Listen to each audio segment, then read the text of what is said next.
Lay down, my pretty. Yeah, so you're going to work out how the beans are, what beans are. Somebody actually does a little spritz of water onto the bean so that it retains more of the ground beans and less of them kind of get ground in the grinder, as it were. So, yes, I am going to become one of those terrible pricks. Someone get Jez a duvet. What is it with people standing on paths? People have to wait outside the school for their children. I get that. Yeah. But why are you stood in a congregation of 4 people, blocking the entire fucking path, knowing that other people need to get the fuck around to go to the other classrooms to get their child? This fucks me off. This is like my number one most hated thing. And it got worse yesterday. In the fucking pouring rain, this gaggle of people were stood in the way again, while there was a mother holding like a baby carrier in one hand, holding an umbrella in the other hand, and she was trying to get through this group of people. And did they move a fucking inch? Did they fuck? Almost lost my shit. But once you lose your shit with people outside of school, that's taken away in a straitjacket type territory. Panda's right, especially in front of the entrance to a metro station or something like this. Like, come on, move a little. Or a bar. Yeah. Get the fuck out of the way. I was up in St Pancras on the way to the toilet, and on the way back, outside Boots, the corridor kind of twists round. For some reason, 4 people had clustered on that corner, so everyone was having to divert around this conversation, and they were taking up space. Everyone's kind of bottlenecking around this bit, and I don't say anything. I just roll my eyes and tut. But I really feel, Jeremy, I should say to them, what the fuck do you think you're doing? You can be indecisive off to the side. Yeah, be indecisive in the corner. Controversial opinions. Friends is not a good TV show. Objectively poor. Friends is not a good TV show. Discuss. People have said that Friends looks bad in some areas. There are aspects to it that have not aged well, but I was watching it the other day and it was still funny. Even the bits that haven't aged very well, at least it's taking the out of those aspects. It's not celebrating. No one was calling out Ross in the late 90s. No, we weren't. Because it just wasn't a thing. And that doesn't necessarily make it okay, but it's just the way it was. Friends is definitely better than Frasier, which was always terrible. Now that is a take, mate. Sorry to tell you. Frasier is great. I will give you that Frasier is a lot more formulaic than Friends is. Frasier is tedious and bad, and I will never back down from this. I disagree. It is not. Friends is better than Frasier. Cool. It's Friends, and then it's Frasier, very close behind. And they both went for 10 seasons, so they can't be hit. No. Otherwise, they'd have been cancelled. Like Firefly. Firefly is only popular because it got cancelled. No, I haven't seen Firefly. I've seen Firefly because someone said it was good, and I really enjoyed it. But has it only drawn that level of interest because people are so righteously indignant? Firefly is like Cowboys in Space, and it's good. It is good. It's only like 12 episodes. Any show that gets cancelled after one season cannot objectively be good. Am I the arsehole? Yes, you are. For yelling at my girlfriend to stop fucking eating? This sounds dangerous. My M26 sister, F23, runs a bakery business, and she's been struggling lately to keep up with orders because she's been short-staffed. She does a lot of orders for wedding cakes that require custard or marmalade fillings.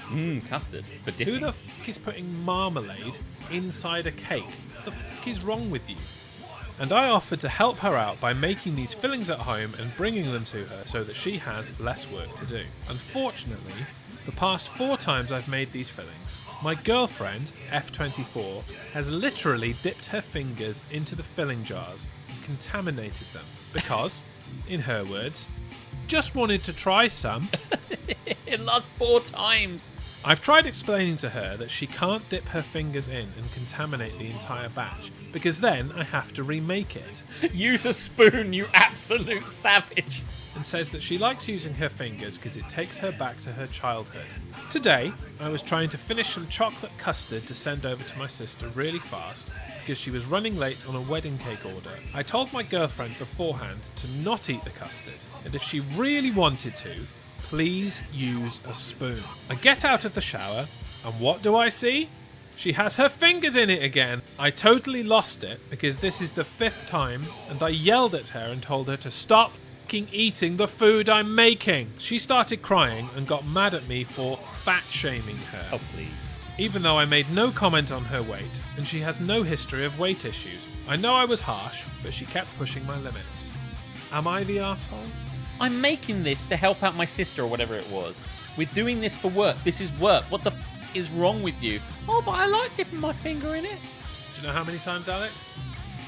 5 times. 5 times! Tell me she didn't just did that. All in all things considered, when we really cut to the brass tacks of it, Yeah. at the end of the day, At the end of the day, I think what we have decided when all's said and done, is that the op is not the arsehole. today I fucked up by telling my boss about my pickle addiction. I have always been a bit of a pickle addict. That's not a thing. I put them on sandwiches, salads, and even eat them straight out of the jar. I never thought it was a big deal, just a harmless quirk of mine. My boss asked me to come into her office. As I sat down, she looked at me with a serious expression and asked if I had anything to tell her. Feeling a bit nervous, I started rambling on about my pickle addiction. I thought it would be funny and lighten the mood, but it ended up having the opposite effect. My boss stared at me in disbelief and asked if I had any other unprofessional habits. Oh, fuck off. I tried to explain it was just a harmless quirk, but she didn't see it that way. She told me that my pickle obsession was a sign of a lack of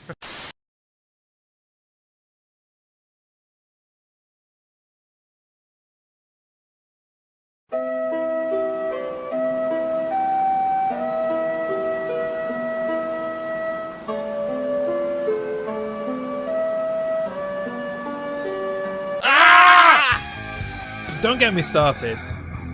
Don't get me started. Oh, shut your mouth.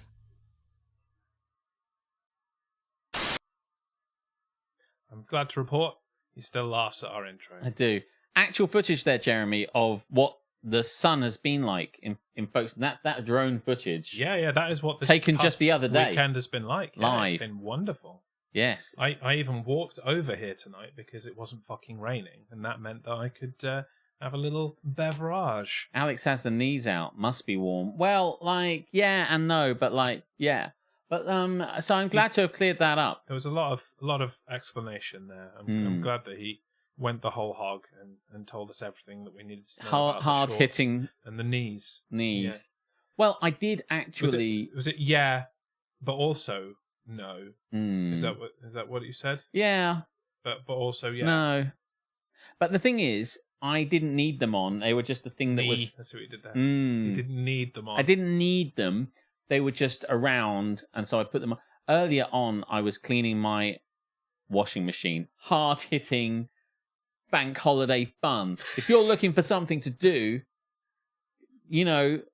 clean out your washing machine. I mean, you got to clean your washing machine where we live in the southeast of England because the water is basically 50% chalk, 50% H2O. So you've got to make sure that doesn't clog up your thing inside a washing machine. I don't know. I'm not an engineer. The inside. Inside, yeah. The inside of the washing machine. Yeah. My washing machine just smelt a bit like it was smelly and horrible. So I was like, oh, this is shit. What's wrong with it? Oh, I've discovered there's all this crap in it. Let's de-gunk. It was just gunk. I'm not a fan of washing machine gunk. So I ungunked it. But then I learnt what you should do is get one of these kind of things you can do where you get like a Dr. Beckman's. Washing machines live longer with Calgon, Alex. They do. I heard that. It's living quite a long time anyway, regardless of Calgon. So fuck Calgon. You heard it here first. Fuck Calgon. I don't know how long they would live. Here's the thing. They live longer, but I didn't know how long they were going to live before. So I don't know if you've got any proof what is to the life that. expectancy of Like, a washing machine? That's just like, what does that say? And yeah, I mean, not even Calgon told us this in their adverts. No, so, they don't. This is my point. Your washing machine will live on average for 10 years. With Calgon, it can live up to 11 years. Right?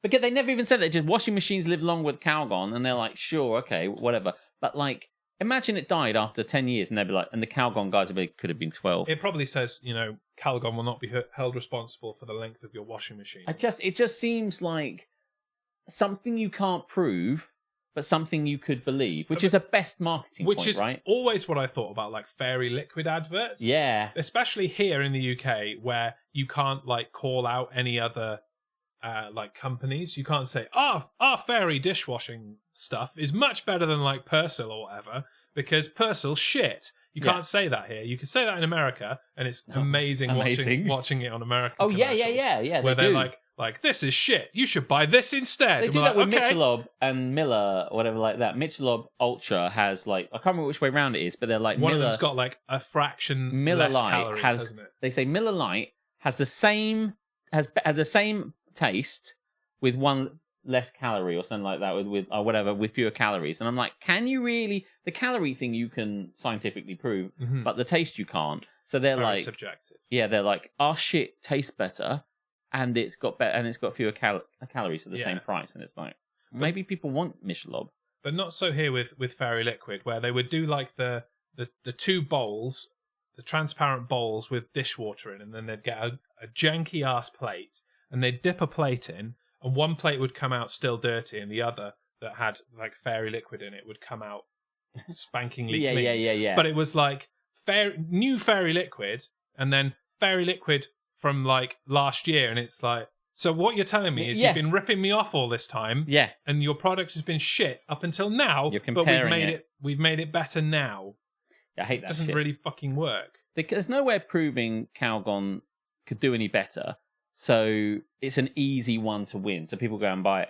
But I didn't use Calgon. I just went and bought this stuff that you pour into it, and then you run the cycle, and it cleans it all out. So that's been my unbelievable, exciting you are days. living on the edge, mate. I don't know how you've. But when I contained went, this excitement. I know when I went to go to the supermarket, I needed to just put on some clothes because I wasn't wearing any. That's weird. I wasn't like naked. I just was like, just wasn't wearing any shorts or jeans because I'm at home. So I'm like, nearest thing. So I put these on, and I haven't taken them off. And so, yes, it is summer, and I should wear shorts. No, I didn't need them today. Does that clear up the yes/no thing? I feel like it does. Whereas I changed from one pair of shorts to another pair of shorts to come over here. TLDR, naked dishwasher chat. That's true. I didn't clean it. That's what the chapter will be called when we I sort don't that out. like wearing shorts in this because it kind of looks like I'm not wearing anything. Because I wear beige, and this is beige. It kind of looks like it's really weird. You do blend in, yeah. And there's nothing I can do about it. I just don't give a fuck. I mean, whatever. maybe we could like green screen you in some different coloured shorts or something. Yeah. You know, set the colour picker on beige and just change everything. Yeah, if I just put my legs out like this and don't sit under it, I can probably kind of, that's probably fine. I'm just very summery at the moment. It's been, did the censor the word naked? I don't know. Sometimes it's weird with Twitch and various different things. It didn't censor it for us, so it's probably just your filtering It for censors your it chat. for me all the time when I'm looking at other people, like your channel or anyone's channel when I'm watching Twitch. And the rare times that I do that, it always censors me. And I always go and change it. That's in your own settings. Yeah, but I always change it. And then they're like, go fuck yourself. And I'm like, well, they don't. In fact. This is the 160th episode of Don't Get Me Started. Wowzers. I know. And we were thinking of doing something for 165 or something. And well, we were thinking of doing something for 160, and then that time crept up on us like a good motherfucker. News, though. Sometimes when it's the multiple of 20, we have alcohol. Normally cocktails, but not tonight. But we do have alcohol. Yes. Because you brought some alcohol. I did. So I've got some.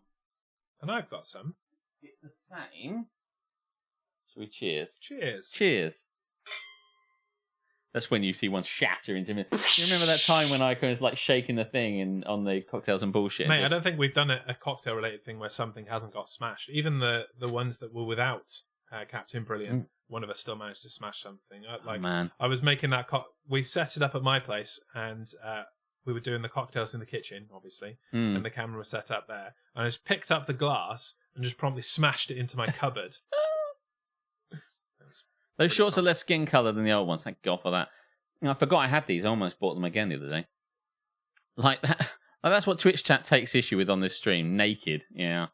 What can I do? What can you do about it? It obviously doesn't listen to the content. It only worries about what's typed into the chat. Well, we've got a jam-packed show of us drinking Jam Shed. And frankly, we're living up to our disclaimer at the beginning that there's going to be swearing at you cunts, and mature topics like cheese and alcohol consumption. So, yes. Mostly alcohol consumption. Mostly alcohol consumption. Yes, I had spaghetti bolognese for dinner. Nice. So obviously had to have red wine with that. Nice. You can't have spaghetti bolognese without red wine anymore. This is how you've corrupted me, Alex. Oh, I'm so glad I have. Yeah. I'm glad you're enjoying it. I've been a wine cunt for over a year now, and I've not looked back. No, never look back. Don't look back, so as Don Henley told us in Boys of Summer. And we're the Boys of Summer now because it's massively summery. Massively summery. And long may it continue, frankly. It's a little bit on the windy side here in Folkestone still, so it takes the heat off it a little bit. But mature topics like wine pairing. Last week I went to a wine tasting during work. So, yeah, they were pairing the wine there. But actually, they weren't pairing the wine. They gave us some wine and we ate it with the same food. But, we paired it with some cheese and then with the same cheese. And you didn't do the pairing. They did the pairing. You just drunk it. And I did the drinking. Cheese. Yeah. I set up the camera and I fucked up. I've put it in front of the chat. So I can only see the chat about 4 messages in. So when it gets to the top now. But, I could fix it, but it's all the way over there. Why is this happening? Isn't it I think Harmstone is just writing naked without, but I think he is deliberately doing it. He's deliberately censoring it because it wouldn't just censor the A. It would naked. censor it all. It's not that clever. Yeah, no, it really isn't that clever. I'm sorry. I don't know anything rude. I don't know why you would think I would. Jeebs, Keris. Don't you know any swear words? Akavi, yeah. But it's been a good weekend, and we popped down to the Harbour Arm. We did lots of happy, sunny activities. I've not been to the Harbour Arm this year yet. I don't think. I need to rectify that at some point. We went down to the Harbour Arm to watch School of Rock on Friday night. Sorry about that. It was fun, except, there's not a lot happens. Was it the film? The film, yeah. Yeah. You not enjoy that? You don't like Jack Black? I don't like Jack Black. There we are. Yeah. Fair enough. Well, we enjoyed it, and there was cocktails. And then we went up into town to see a friend of Aletha's friend's band, Zvet, play a band at a gig.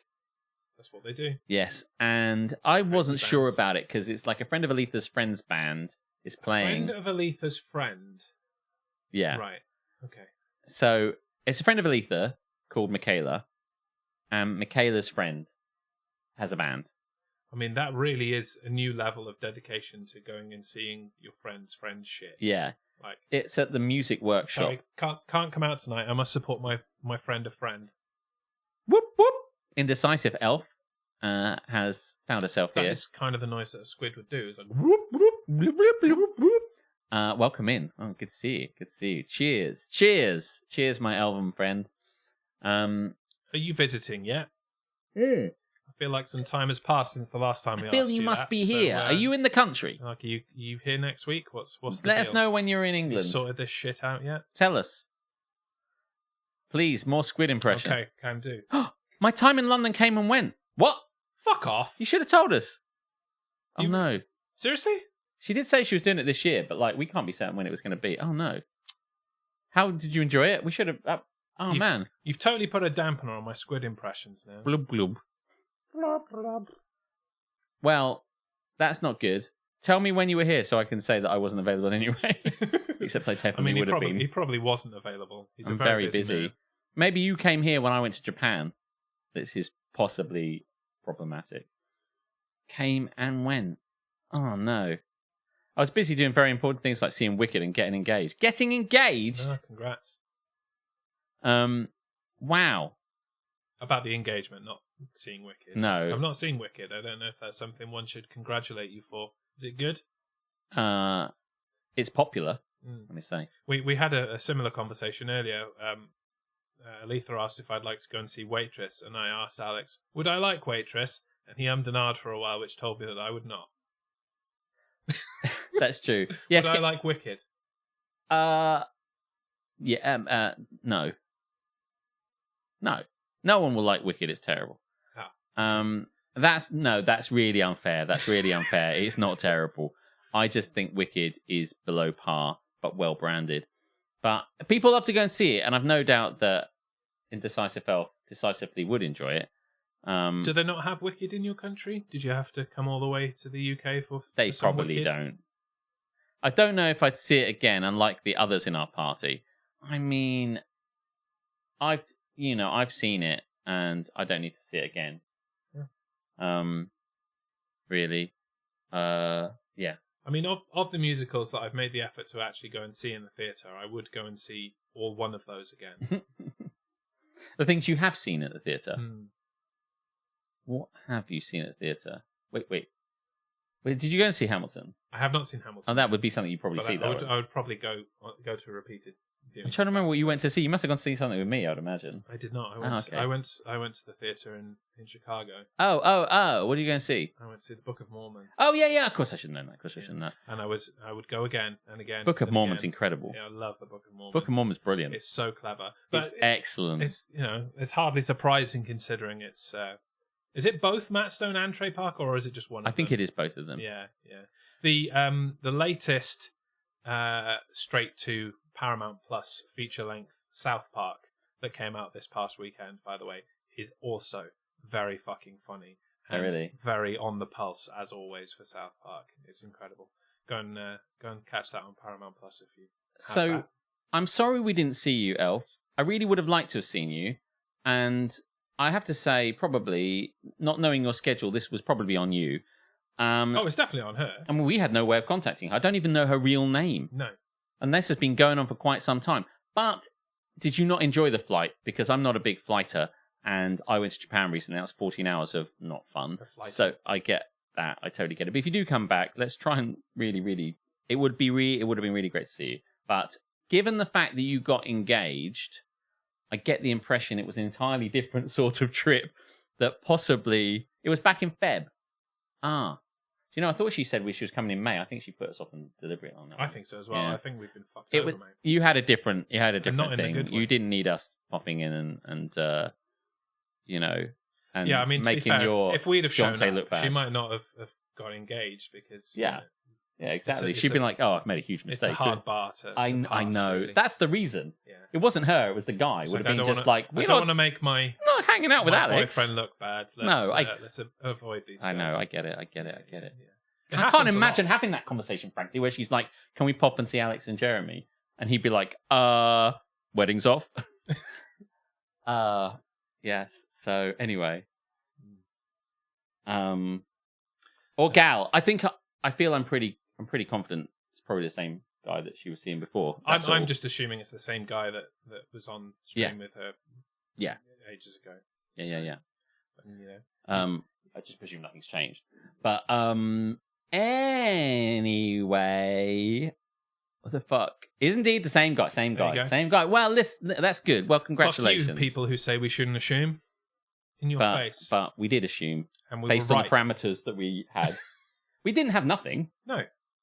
Yeah, we didn't It have was nothing. evidentiary based. Now, what? Let me try and say evidentiary based. I think you got it. I think you nailed it. Yeah. No, don't worry about it. We are having a great time, and it's really good to see. Mm. You're also like these other guys, like Keris and Harmstone, are here all the time, and you're not. And like, I don't even like Harmstone, so gotta be careful what I say there. Mm. Almost said both of them, but like that's not true. But interestingly, it is a bit musical chat now, and I'm happy to musical chat. You're going to see something with Keris on the weekend. Aren't you? yes, guys and dolls, just a crazy bunch of load crazy of guys guys and and dolls. dolls. Yeah, we're going to see guys and dolls. Yeah. Guys and Dolls at the Bridge Theatre in London, and the Bridge Theatre in London is well known for doing kind of slightly immersive bits, which means you can watch it in a seat, or you can get into the kind of the pit, like a mosh pit kind of area where you're stewarded around. And when they did, I think Julius Caesar, they had all these moving bits. That I'd have gone to see. Yeah, I bet, right? Because I think it was the guy who was Jon Snow. Kit Harington was I want to say Brutus probably, and so what happens is they move you around. So stewards move you to different places to look at different scenes, and they move you back again, and the actors all come through you and stuff. And when they did Julius Caesar, there's a big scene where like the Brutus is Mark Antony's big speech where he's like, "I come not to bury Caesar" and all that sort of stuff. And there's a big on the steps as they do this big political statement, and everyone's kind of like watching, and everyone's amongst you, kind of rallying, and it's all you're in it, as it were. So the Bridge Theatre has a habit of doing that, and now they're doing Guys and Dolls. So you're going to be on the floor while all the guys are like running around singing and stuff like that, and so there'll be a degree of immersion. So we're all going to see that. Yeah, that's not to say that I wasn't interested in Guys and Dolls particularly, but I thought I'd let Keris do one because I do all of the things. So That's fair. That's fair. So yeah, we're going to go and see that. That's going to be good. The seats in the theatre are smaller than the seats in the plane. What the hell? what theatre did you go to? She went to the Apollo, the Victoria Apollo. Well, I mean, if you will go to somewhere that was built for midgets in the 19th century, It is, that's what happens. Listen, that's one of the better ones. It is still quite old though. So yeah. And you're not huge though, Elf. I mean, I don't know what your problem is, but for people like Jeremy, there was Buy 2 seats. Yeah, 2 seats chairs they call him. Mm. But yeah, actually, I have to say, Wicked, for all my piss taking of Wicked, is a really well put together show. It looks really great. It's got a really great story. It's just, I think the music is a little bit lackluster unless you're called popular for good or defying gravity. Beyond that, it's just a great story and it's well put together. I shouldn't take the piss. I just think it's not that great. Colosseum was one of the worst for small seats. The Colosseum, well, yeah, it's made of concrete. There's no cushions or anything. Yes, yeah, it is terrible. Has it even got seats? I thought they'd probably crumbled away by now. They had. Yeah. Not really very well put together, despite the fact the English National Opera has its home there. You'd have thought by now they'd have put some money into it, but no. Yeah, I mean, why is the English National Opera going all the way to Italy to put on their shows? I mean, ours It's is their not the first reason mistake, why. really. But yes, it was really tiny. We went to see the Mousetrap. I don't know. I think we might have mentioned this last week. We went to see the Mousetrap, and the seats there are tiny. Is the Mousetrap like the film? I haven't seen the film The Mousetrap, I see. so It's not the Mousetrap, the film. It's just Mousetrap. in the sense that is the film based on the board game? I think loosely, yes. I was going to say I didn't know whether there's actually a Mousetrap film where they're actually trying to catch a mouse, and this is a Disney film or something. There is kind of a Disney-esque film, yes, where they're trying to catch a mouse. Right. And Is that what you're talking about? Because I don't know whether you're fucking. about. No, it is not like that. I Oh, wanted to that's say it is like disappointing. that. I'm not interested. I was disappointed that it wasn't a musical version of the MB Games, a classic, but instead it's an Agatha Christie, poorly performed, poorly acted, and I have to say not one of her best, and in tiny seats. So, hot take, and I don't think it's a controversial opinion, Jeremy. I mean, that But could it might segue be. us quite nicely. It might be a controversial opinion because, it's been running for 29,000 performances for over 50 years or whatever. Everyone loves the Mousetrap at St. Martin's. The Mousetrap is shit. Don't go. Some people might think that's a controversial opinion. Controversial opinion. Mousetrap is shit. Don't bother.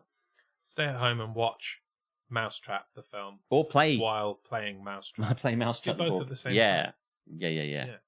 I love Mousetrap, the game. Everything in London is teeny tiny except the prices. You might be onto a not very controversial, very factual opinion there. Yeah, they are. The seats are often. Was it only Elf? Did you only see Wicked, or did you see anything else? What else did you do in London? Obviously, we want to hear about it all. It's a divisive opinion, but he is correct. Yeah, we share this opinion. I don't think any of us were very impressed with the Mousetrap. I have to say, I love Agatha Christie, but I feel this was a bit of a crap one. Agatha, not your best. Just saying, not your best. Sorry, No Agatha. Poirot. Must do better. You've got to do better. No Poirot. No Miss Marple. Just is left to their own devices. Is there no mouse in the Mousetrap? No. Is there any traps in the Mousetrap? Well, kind of, but no. Not in the conventional sense. There is no trap. Right. But the trap is there's a murderer, and they are trapped in.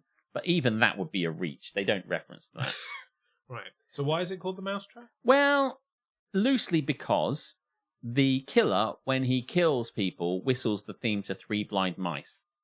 And when they hear the theme to Three Blind Mice, they know they're about to die. So why is it not called Three Blind Mice?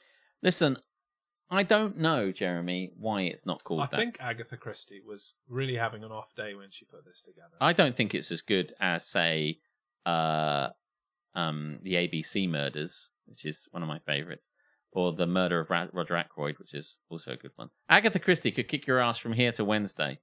No, I disagree. Is she still alive? I don't think she is dead. I was going to say, she'd be really getting on if she wasn't. So, citation needed. Could not kick my ass from the grave. No. I only saw Wicked, went to a few museums, drove out to Oxford, fuck the Brits and their lack of parking, and saw squirrels bigger than cats. Wow. that's a review. I want to know where the squirrel's bigger than the cats. That's pretty impressive. I've never seen a squirrel. drove out to bigger than a cat. Oxford. Have you seen a squirrel bigger than a cat? No, I have not. I've got to see these squirrels. We don't really have much in the way of parking, and London's not good for parking. Did you drive?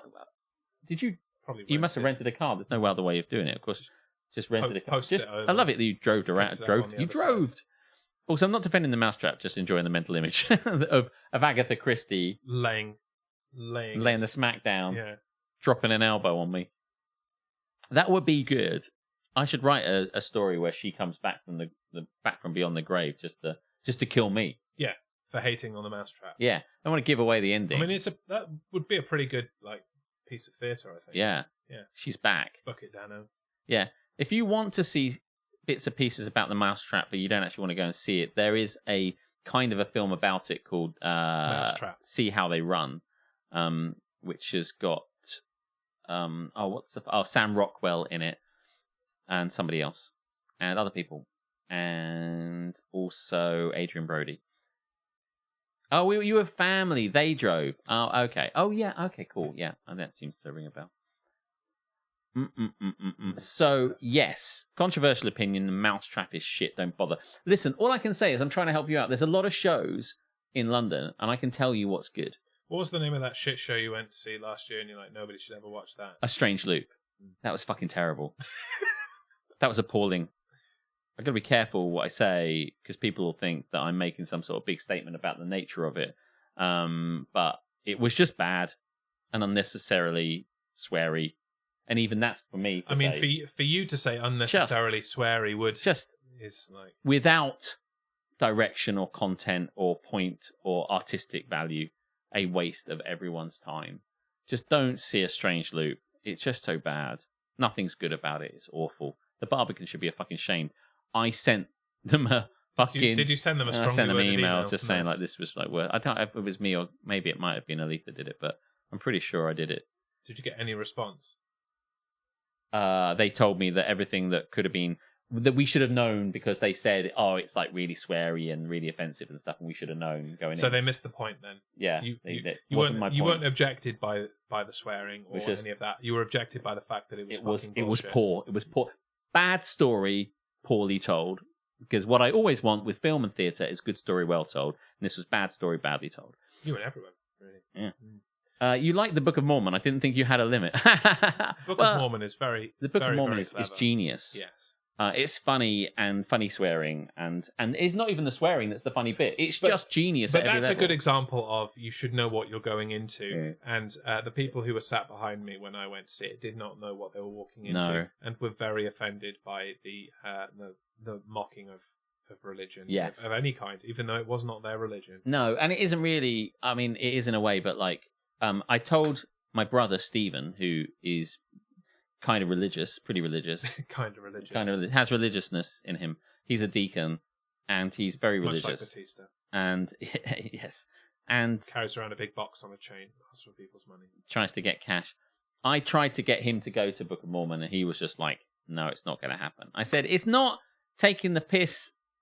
I know. I was just saying that to wind you up, or at least get you to say something rather. Provoke you is the word I'm looking for. But yeah, I was like, look.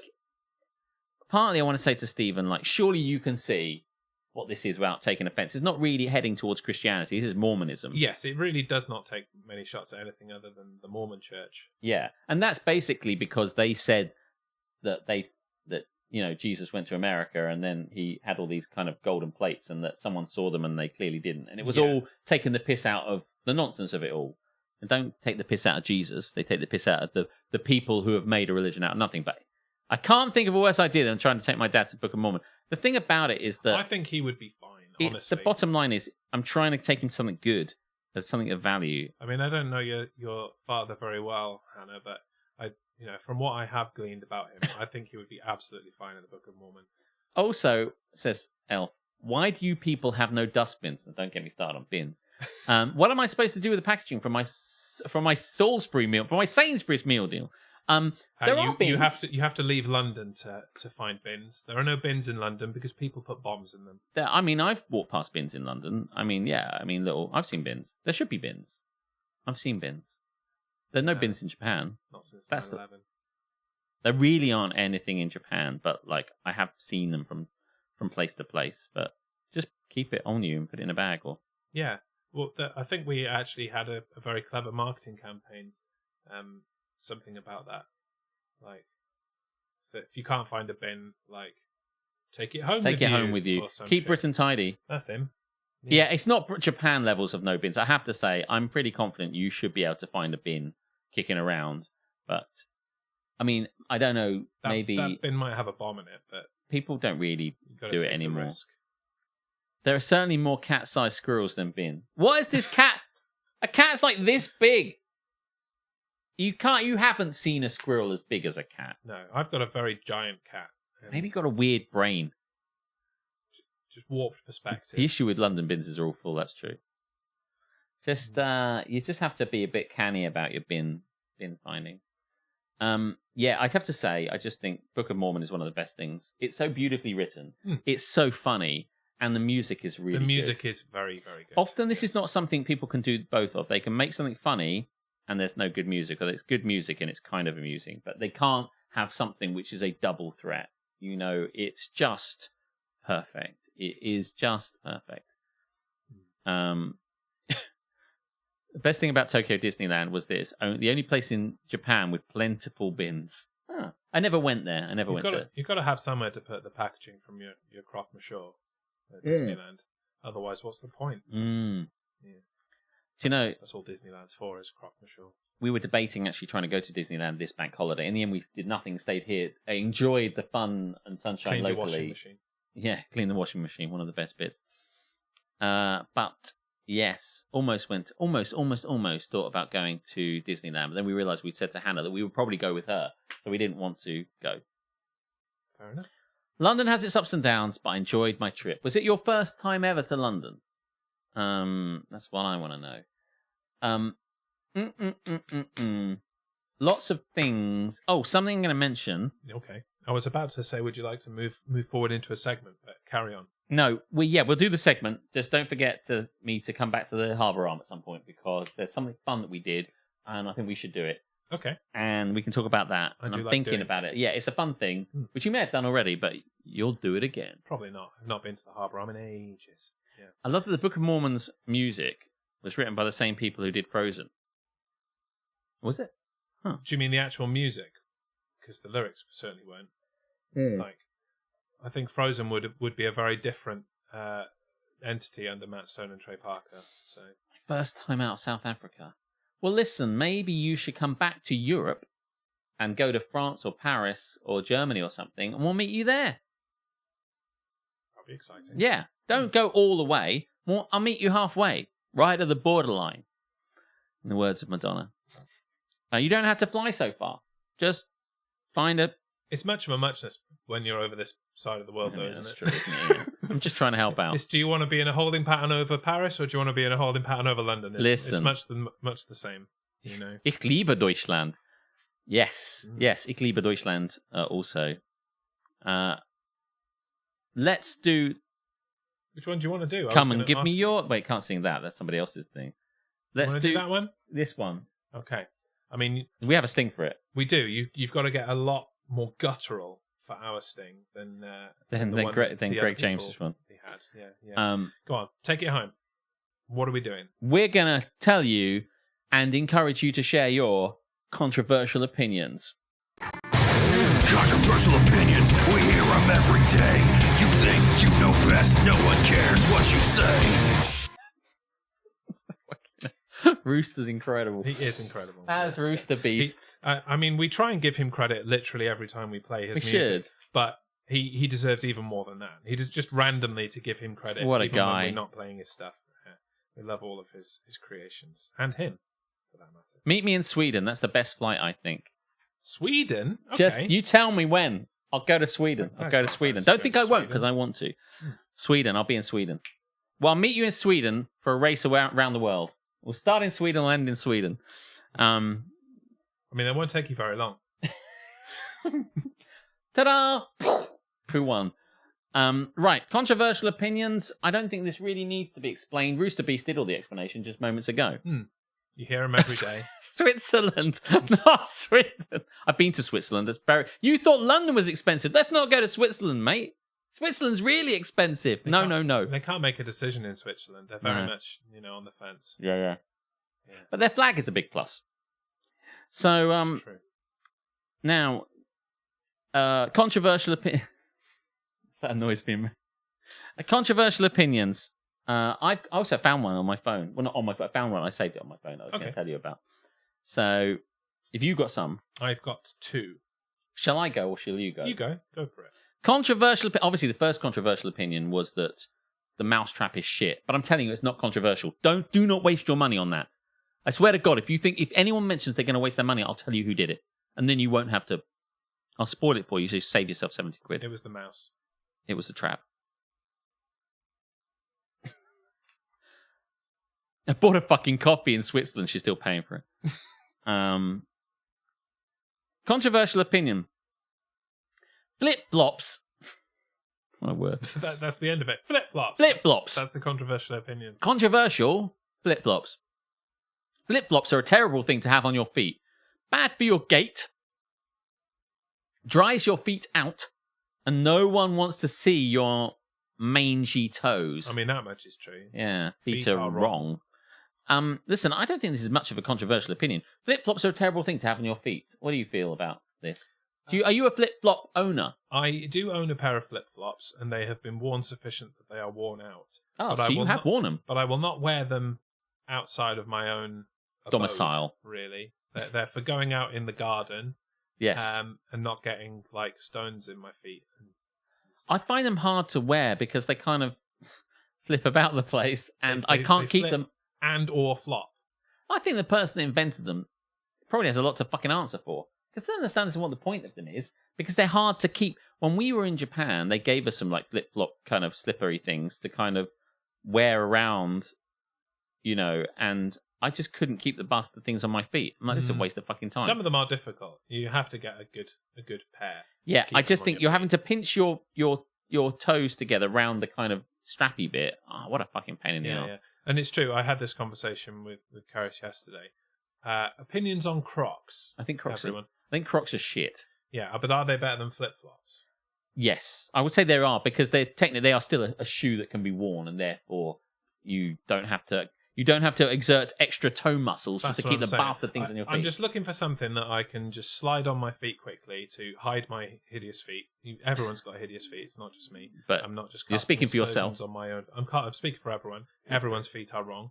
But in particular, I would like to cover mine as I, go into the garden, or if I went down the beach and I didn't want to get sand under my toenails or whatever, I could just throw some Crocs on, and would that work? I think Crocs are shit, and I think they should fuck off, and I think that people wearing them look like cunts, and they're twats. Okay. But I'm not seeing any reason not to have any at this point. But I wore some when I was in Japan, because when we went on a cookery course, they gave us some.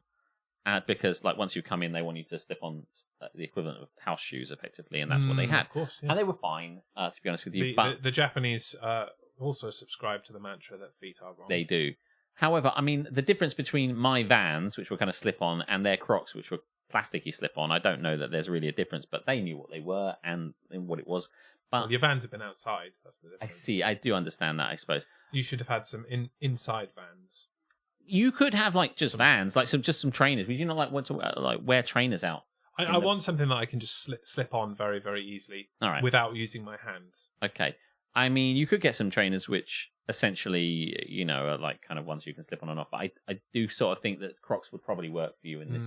They probably are your best bet.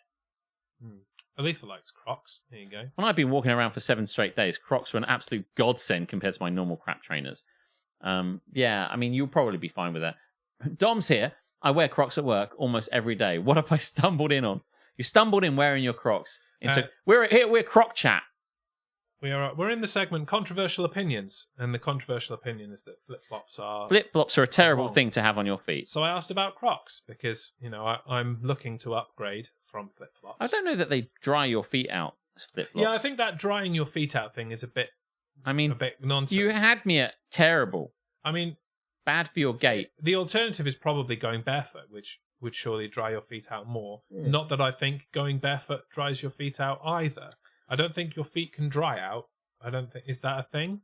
No, I don't think so. I've never heard of that. Flip-flops are terrible. I don't think it's a controversial opinion, whoever wrote this. I think flip-flops are just shit. And I have to say, if you're going down the beach, I don't often go down the beach. I just wear my trainers. And if I would go near the sea, I'd just go into barefoot and just wander around on the sand. I wouldn't need it. I'd just take off my bands. I don't really think... I mean, sandals are a thing. I think sandals will be fine. Sandals are probably better for that. Flip-flops are just a weaker, crapper version of that. But for you, for what you're saying, I think... But I mean, you've got big feet. This is a good question. Kara said, I also have ridiculously big feet, which is a fact. Look at those boats. Yeah. Is that going to be a problem? Do they do size 12 I think Crocs? they will do what you want. Yeah. I think they are Size pretty 12 fucking Crocs. decent for everybody. Crocs are greater than slippers that fall apart within 2 weeks. Yeah, I think slippers also, you have to kind of shuffle around with them. They've only got a front bit that's holding it a lot of the time. Sometimes they've got little backs, but a lot of the time I think it's hard to do. Can you read what Dom said? There's a stand in the way. I use flip-flops from the changing room to the jiu-jitsu mat. The one time I wore them on holiday, I had to respond to a first aid emergency, and they were not conducive. No one died, but it was close. So you were rushing towards someone who was injured, and you were like, shit, I can't fucking move in these fucking flip-flops. I've no intention of running in them, so I think I'm okay, but that is good knowledge. Yeah. So, not a controversial opinion, but it's good to hear. No one died, but it was close. Shit, flip-flops almost killed someone. Unbelievable. Oh, you're talking about flip-flops, not Crocs. Oh, okay. Right, cool. Yeah, you can't run in flip-flops. No, that is for sure. No. That is for sure. What's your controversial opinion? The whole taking your hat off to show respect thing is stupid. I agree. Some guy started doing it a few hundred years ago, and you've all just blindly followed suit. It's cold and I've got messy hair. Fuck off. When is this person... I mean, you'll all be well aware that I'm not a fan of just blindly following random things we need to say and do because people did it hundreds of years ago. Bless you. Thank you. But, so I'm kind of with this guy, but there is a time when I feel like, and maybe they've got to me, but there is a time when we were in... Big gestures got to you. Big gestures got to me, yeah. We were in the Hall of the Great Buddha in Nara, and it's just astounding, the biggest Buddha you're going to see. Big fuck off Buddha. Yeah. And it's a very religious place, and it's a very sacred place, and people are going around looking at it, and I felt the need to take off my hat. And I felt like having my fucking cunt cap on was just like a bit disrespectful. And other people are taking off their hats. And often you'll see, can you please take your hat? In church. It's often in religious places. I don't know anywhere else where you're not allowed to do. But if you're sitting at a restaurant, there's a scene in The Sopranos where this guy's wearing a baseball cap. And Tony Soprano's like, look at that fucking guy. He loses it, doesn't he? Yeah, and he keeps talking about it. And eventually he walks over and he goes, and he stands there and the guy looks up at him and is like, what? And he's like, you're in a restaurant, have some respect, take your hat off. And he's like, go fuck yourself, man. He's like, he stands there for ages and the guy takes his hat off, really. But I'm just like, I don't know. I feel like maybe, are you religious? If no, then whether God can see your head is irrelevant. Yeah, I mean, like, I don't think it's a God thing even. I mean... I'm wondering, did it come from Judaism? They have very specific, like, hat etiquette in Judaism. Do they have to take Well, they have a skull cap. Is it called a kippah? Is that what that's called? The skull cap? Yeah, they have they have something that they have on to kind of it's part of the ritual aspect. I mean, a lot of people have the things they eat, the things they wear are rituals as part of the religion. So if they're saying the things they carry, you know, in certain religions, carrying like kind of certain things and wearing certain things and the turban and in various religions, everybody has something they have to do. But that's more you put it on as a mark of respect. Yeah, you're doing you take things, it off, isn't it? You know, you don't take off your kippah. I would imagine though the concept of taking on or putting on or following clothing-based religious rituals is kind of what's up for grabs here, regardless of whether you need to. And I doing suppose the thing. A variation of what Dom said is true. Is it part of your religion? Do it. If it's not part of your religion, who gives a fuck? Yeah. I feel like I wouldn't go into these places. I don't remember if it really had a thing, although I have certainly been into places around the world where they've got in and they've like, especially in cathedrals. I think we were in one in France, and it was like, take your hat off. As soon as it little signs like no smoking, and like, yeah, of course, and like no taking flash photography. Smoking permitted, hats not allowed. And then it's got a hat with a sign, no hat. And I'm like, okay, cool. And they're saying this religion is, you're coming into a religious place and you're going to come and walk around it. Could you please follow our rules? And I'm totally fine with following the rules of the place that someone is inviting me. Like, if someone comes around here and you want to take your shoes off, something like that. But what this person is like, taking the hat off, what did they say? They were like... to show respect. To show respect. I mean, like, there's the idea that, you know, if a funeral procession goes past, you're supposed to take your hat off, or you're supposed to take it off for national anthems and shit. Yeah, like that, I think if in that situation, I'd be like, maybe not. But I mean, my situation is that I'm describing is a very specific. I did take off my cap for national anthems in America, but that was mainly out of fear of being shot more than anything. It wasn't because I wanted to or felt that I needed. I started out being quite with this guy, but actually, I mean, my exception to what they've said is it's cold, as if you only wear hats for cold. Like, no. He's like, I want to wear my hat. You know, like, I once saw a guy in a hat in a bar, and I don't think I wanted him to take this hat off because it looked fucking ridiculous to have a hat on indoors, and he didn't need to have his hat on indoors. And I said, "Why's that guy got his fucking hat on?" You just wanted to be like Tony Soprano. Yeah. No, I didn't. I didn't even think about it, but I was just like, why is that fucking guy wearing a hat? And then this guy said, and one of my mates said, hey, my friend's got something to say. And I was like, shit. So I had to follow through. Time to double down. So I was like, I don't think you should be wearing a hat. He said, oh, God, you're right. I'm so sorry. And he took it off. And I was like, oh, my God. Just like, this like me just fucking around, but like. It's from Christianity. You might have to finish this when I get to the stand. We wear a cobble/kippah. I was right. All the time. Some of the time. All the time, some of the time. Christian churches, Catholic specifically, it's the opposite. Men must remove, women should cover. This is rippled elsewhere as we eulogize elsewhere now. Jewish people. I'm glad that I got the name right. But yeah, I mean, I honestly think if you're going into a religious place, and for the people there, that's how they want to be. Like, we went to see a Gurdwara, which is like the Sikh temple, when I was over in, I want to say, like Chatham kind of area. Chatham. And I was doing religious studies at the time, and we went across there, and they're like, when you come in there, you're gonna come into the Gurdwara, you have to take your shoes off. And no one would have gone like, no, go fuck yourself. When you go to the Gurdwara, you're guaranteed a Gurdwara. Oh, we had a Gurdwara. It was really good. And they told us to take our shoes off, we'll take our shoes off. But I don't think this is what this guy is saying. I mean, when you go to a place, yes, you should follow their rules and conventions. But the natural doffing of a cap or the hat-related mechanics seems to be... I don't even know where I stand on this one, basically. You want some more? Yeah, I wouldn't mind saying some more. Do you want me to pour it, or do you want to pour it yourself? You can give me a slosh. I'm already pouring it. Perfect. The controversial opinion is for everywhere else. When a hearse drives past in the street, your hat should be irrelevant. Yeah, I'm with that. I don't seem really... They're not going to get any less dead because I keep my hat on, so... I just think that, yeah... And this guy must be encountering quite a lot of hat-related stuff for him to decided to... Yeah. Or she. He or she. That's true. Well... Do what you want with your hat, unless somewhere reverent asks you to take it off to do their thing. In Shakespearean time, they all had to wear a hat. You had to wear a hat all the time, basically. And it was basically law that you had to wear a hat. So everyone wore a hat. And everyone wore a wool hat because the wool industry needed propping up. So they started a law, we had to wear a wool hat. And that's why you had to wear a hat. And this is what Welsh Nana Kay is saying. 50 years ago, welcome by the way, nearly everyone wore head coverings, hats, scarves. Yeah, that's because it was ball-ass cold and no one had central heating. Yeah. Like... And there was a war going on. When I went to the Gurdwara, you went to a Gurdwara. Everyone's going to a Gurdwara. We should all go to the Gurdwara. They gave us Coca-Cola and snacks. It was probably a well-hosted experience. Yeah. They were lovely. It's often the way you go to these wonderful... Did you say that's the Sikh temple? I've not been to a Sikh temple, but every single Sikh that I have met have been like really fun people.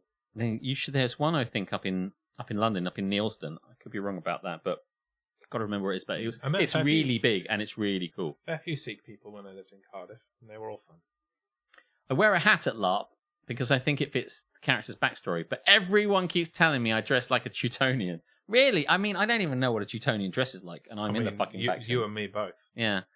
That's strange. I must talk to you about this at some point, Dom, separately. There's a thing about Teutonia. People, other factions have a real. I can't get into it now. Have a real thing about what Teutonia is like, but I just don't think I'm a very good example of it at all. But half the time I worry I'm some guy in a.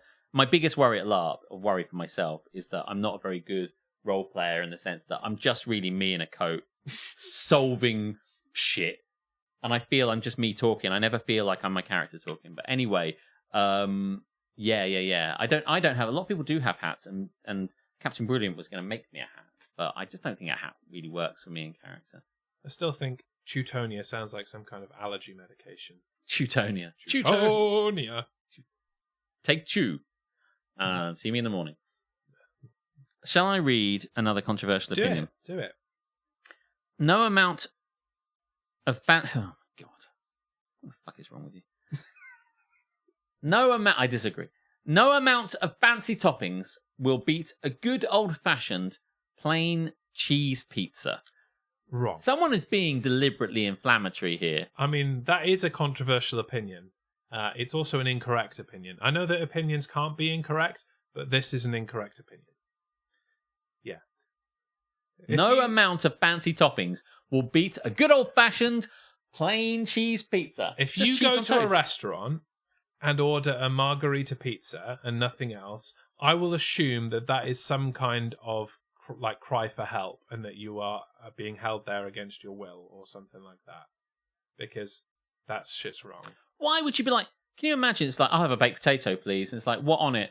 Cheese? Anything else? No. Just butter, please. Butter. I like chicken pizza. I like spicy pizza. I like a bit of... I don't care what is on my pizza as long as it's not fish or no toppings. I'm a big fan of like spicy beef, spicy beef, spicy chicken, and spicy jalapenos. Spicy fish. In the sea. Won't you come with me? Won't you eat it in the sea? I don't think Dom has ever felt so strongly about anything. He's really going for it. No. Like, we give him a hard time quite a lot, and he's like, yeah, all right, guys, he loves it. thanks. But like, he's like, nope, in the sea. I will take no further transgressions on pizza at this time. I said good day, sir. Yeah. Chicken by the way, is too dry for pizza. That's why you put other toppings on it with it, or some other kind of sauce to make it less dry. Yeah. No. Controversial opinion. No amount of fancy toppings will beat. No. This is something where, like, by the way, sometimes people do go, like, they'll bring out a board game, and it'll be a classic board game, like Settlers of Catan. And then they'll go, do you know what? Why don't we make it barbarians and nomads? We'll just introduce more shit. And people go like, no, the original was better. And like, there's this feeling like sometimes you get a game and it's like, how about making more money? Let's make it Footballers of Catan, which I saw at Essen. Oh, fuck off. Right? And I'm like, stop. So I do get it. In some places, the original is still the best. But in this situation, I think that everything that is adding on to that makes it better. What about cheeseless pizza? Cheeseless pizza is only acceptable if you have a lactose intolerance or some intolerance to cheese. If you are choosing to not have cheese on your pizza, you are just a cunt. To be fair, says Dom, I have had a glass of wine. Well, cheers, old chap. Welcome to the club. Cheers. Losing clipboards. No, I think that is a controversial opinion. It's less controversial and more bullshit. It's just wrong. You're wrong. Just sit there in your wrongness and accept that you're wrong. Just put... With your sad fucking pizza. This has come up so many times before, but like, no, I can't get into it again. I can't get into it. What happened that time I went to Pizza King and the person had this terrible fucking awful opinion. But, yeah, just... No. They're allowed to be boring and live a boring life. Yes. Sometimes I think about that about LARP, actually. I know this is getting very larpy, but I know that I'm talking to Dom a bit here, and anyone else that goes to LARP. I was walking around at the first event of Curious Pastimes this year, and I was thinking, God, this is so much fun. But it's like the best kept secret, because it's not like it's hard to find out about live action roleplay, but nobody really knows or wants to go, And I'm just like, if you knew what fun we were having here, you just live your entire life without knowing. I feel like I'm part of a secret club who hasn't, and no one else knows. It's quite hard to advertise. Like, how do you in a kind of a posterable slogan say what live action roleplay is to tell someone that it's fun? How do you express that to someone? Yeah. I mean, I know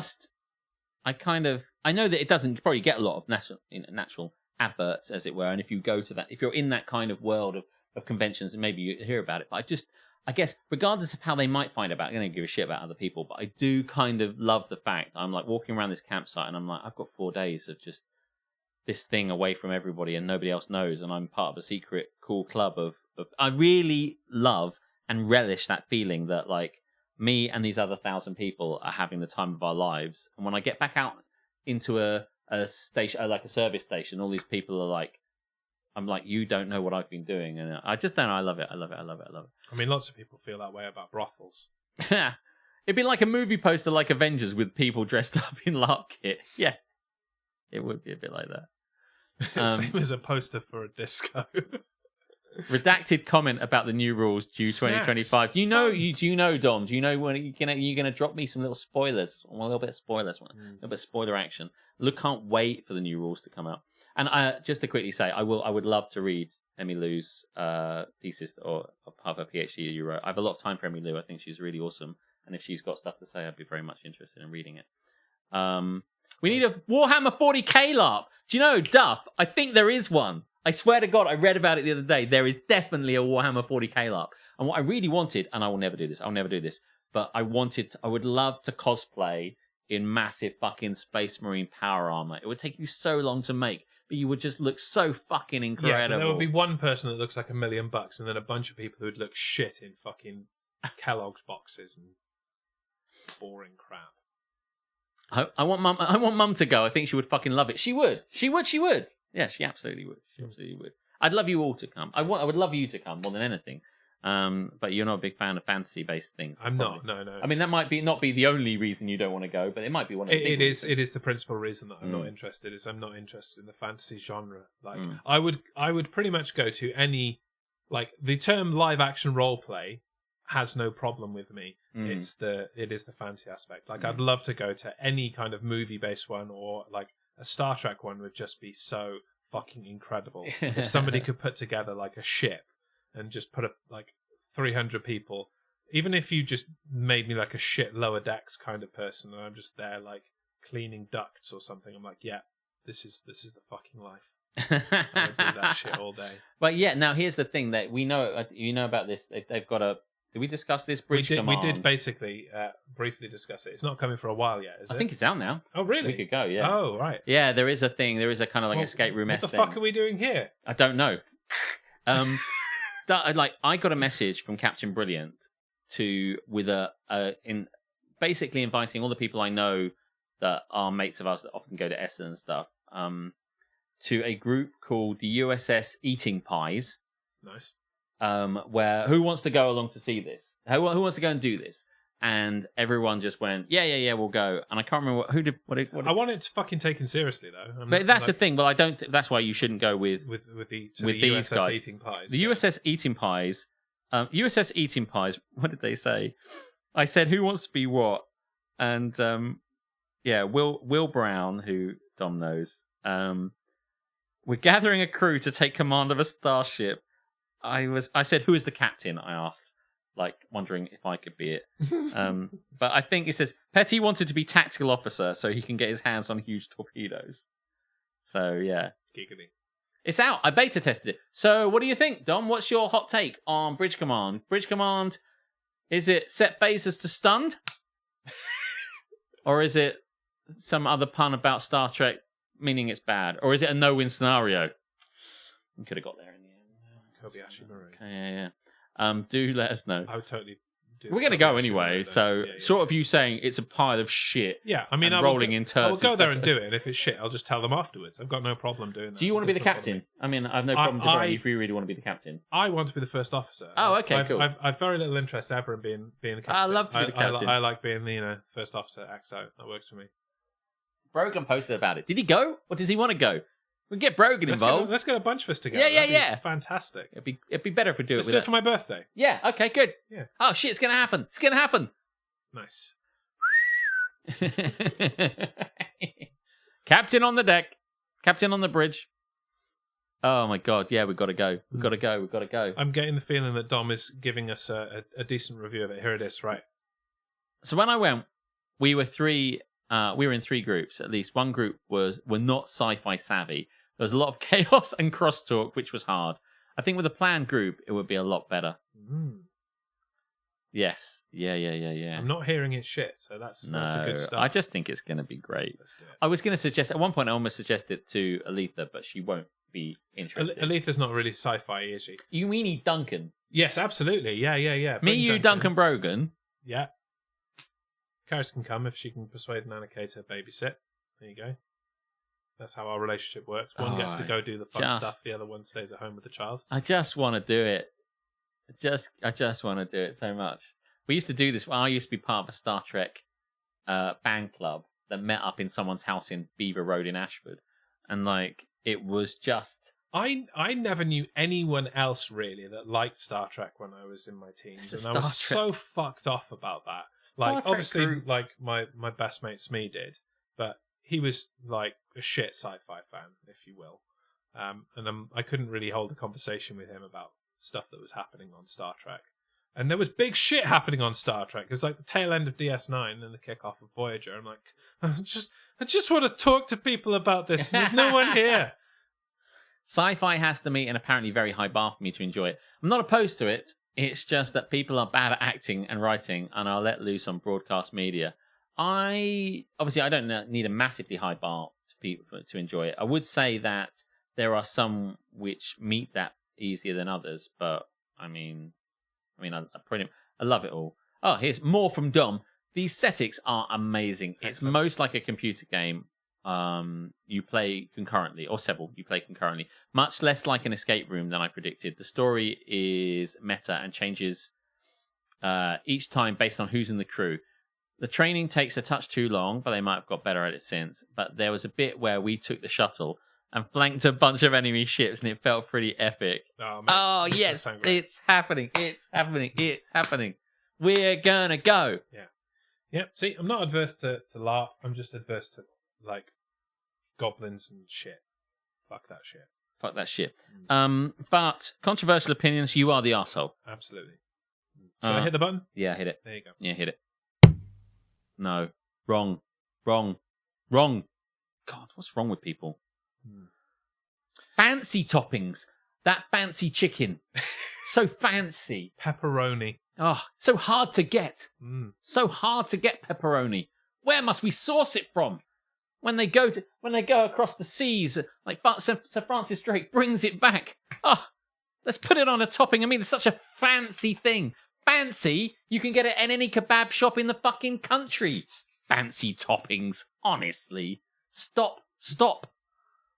Truffle. Can you do the Kobayashi Maru? Is that going to be an option? I'd love to do the you Kobayashi rewrite Maru. it. Yeah, That's the thing, isn't it? I'd do it and lose. I don't care. I love it. Fuck yeah, it. we'll all Who explode. gives a shit? Yeah. Right. Here's another one. I don't think this is particularly controversial, and in fact, I'm in complete agreement. Okay. Did you write it? I did not write it, but I might as well have written it because I feel the exact Feet same. are crap, and I like the sun. No, I can't read it, can I? Ignoring the COVID side of it, I actually loved lockdown. Not having to go out, roads were empty, lots of home-cooked meals or food delivered. I honestly think we'd all benefit from having one every year. Maybe just 4 weeks. I don't think we would necessarily benefit from it. I would. Because I think there's issues that we faced in terms of, like, I don't know, education. Not that I give a fuck about that, but and the infrastructure of shit that was happening and money and economy and stuff. But I just felt like we didn't do it long enough for them to sort that shit out. I I can't explain quite what it was about it that it was. I can remember it now, and it was almost special. I really enjoyed it. I really did. I can't lie. I have very few negatives from that whole lockdown period. Oh. I socialized more during that period than I did outside of it. You know what I mean? I didn't like it for several reasons, but no, I didn't like it for one reason, but I mostly did kind of. I enjoyed the novelty for a while of getting out, getting my food, avoiding everyone, not getting it, coming back here and staying here for a week on everything that I'd got. Yeah. In my flat, alone, playing Stardew Valley and getting on my fucking... And then like just like streaming to the world and finding ways to stream and finding ways to kind of communicate and still socialize. And yeah. But your point, Dom, I think this person needs to check their privilege. Like, yes, for a lot of people, agreed. And for others, it was awful and hard. Not to deny their experience, but I had to manage colleagues on furlough that did not go. Yes, now here's another thing. I was very lucky that my job thrived in lockdown because what we sold, people needed and they really wanted. And so I can't imagine, actually, I can't imagine thinking about what if I worked for like a pub. Yeah. And I was on my own thinking, how am I going to make ends meet? Yeah, that part of it's shit, I guess. I Yeah. mean, this bit of it doesn't really consider any of that, I guess. This is more the social aspect of it. Okay. Yeah. I do see what you're saying there. Yeah. Yeah. I work from home anyway, so it didn't make any difference to my job whatsoever. But I do recognize what you're saying there, and I still would do it again tomorrow. What was the one we were going to... Oh, right. So we put out a TikTok, a reel that went onto various places, TikTok amongst them, which was when you read out in the quite boring, pretty boring segment. Yeah. Where you told a story about how the Germans built an entire airfield out of wood. Yeah. And then once they completed the airfield in all its kind of hangars and planes all made out of wood. Wooden glory. But it's wooden glory. The RAF, knowing they were doing it for months, let them finish it and then flew over and dropped a wooden bomb on it. Which we all found out very funny. And if you want to check it out, go and check it on one of the Please many. do. Check it on TikTok, check it on Instagram. Go and look at it on Facebook and YouTube because no one's looking at it there. But the other ones have done very well. Somewhat amusingly, I'll see if I can find it, but I'll make sure I turn it down so it doesn't just immediately play it again. But people, when we were making a joke, at one point in that video, when you say, we dropped a single wooden bomb on their wooden fake hangar and all that stuff, I said, this is why we won the war, Jeremy. I said, tongue massively in cheek. This is why we won the war, which is obviously not the reason. But it was... No, obviously. Very patently not the reason. No, obviously not the reason. And yet. But the thing, of course, the joke kind of works on the fact that we are always... There's this jingoistic patriotism where we're like, this is why we won the war. We're the greatest. When Britain rules the waves and all this kind of nonsense Rule where Britannia, it's like... etc. Yeah, we won the war because of this and like... Because of our stiff upper lip. And British keep calm and carry on. Yeah, and all that sort of stuff. And kind of working on that basis, it was fun to make the joke, this is why we won the war, which is obviously like going to come out. But loads of people then immediately kind of came onto TikTok to say that's not why we won the war. Loads of people read Americans. Don't feel like we won the war. Our country a fucking mess. And Germany and thriving away. Now, I don't know what that means. Loosely. We like piss. WEE. Don't feel like we won the war. Our country a fucking mess. And Germany and thriving away. I mean, evidence within text here, like cannot use the English language, not thriving. Good point. Yeah. Not thriving. Let me find it. I think there's one on let me find it on our Instagram post. Education system failed. Yeah. I would not rate our education system as much as I've been a part of it and still have many people I know that are part of it. Here's C.S. Russell 1313 writes, "You won the war because Pearl Harbor got bombed and the bad guys woke up the boys." And you say, nah, definitely wooden bombs and banter. "You won the war because Pearl Harbor got bombed and the bad guys woke up the boys." By the way, if you're saying it's because... I mean, this is the thing. I'm not going to get into that in just a moment, but like... you won the war because the North American industrial complex... What does that mean? Lots of people... Are fucking dumb. Don't say shit without knowing what the fuck they're talking Can about. I say, controversial opinion, America did not help us win World War II. Just controversial opinion, B for victory. It was Churchill and the Battle of Britain. And wooden bombs. And wooden bombs. And that was it. Nothing to do with America. Came into it far too late. And, you know, the insane bombing of Japan when the war was already over. So don't tell me that America had anything to do with something when Hitler was already fighting a war on two fronts. Yeah, we basically had it won by 1941 or whatever. We had it done. You came too late to something that was... We're turning up with chips and dips when we were already... It's 3 o'clock in the morning. We didn't need your help. We never needed your help.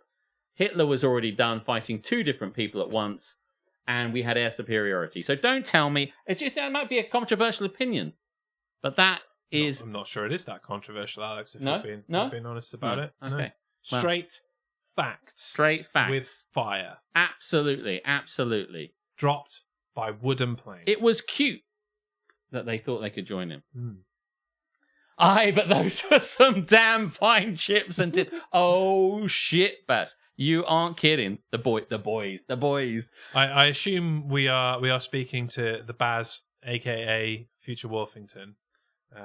Do let us know if I that's sort of the presume. case or not. But, you know, I don't like to assume because often I'm right and then people tell me I shouldn't assume. And I'd just rather be told I'm right. Given it should say the bit that probably won't be clipped, I think this is a really bad idea. But anyway, having read all that stuff, I did posit to Jeremy that we should make a controversial opinion where we say that, controversially, that America had nothing to do with it. And then we'd say what we said, and then we'll cut it and put it onto fucking the and then pour more petrol. And just wait for the Americans to turn up with their opinions that we don't really give a fuck No! about. Like, we don't care who won We the war. don't give a shit. We don't give a single fuck who won the war. And that's the end of the sentence. We weren't there. Yeah.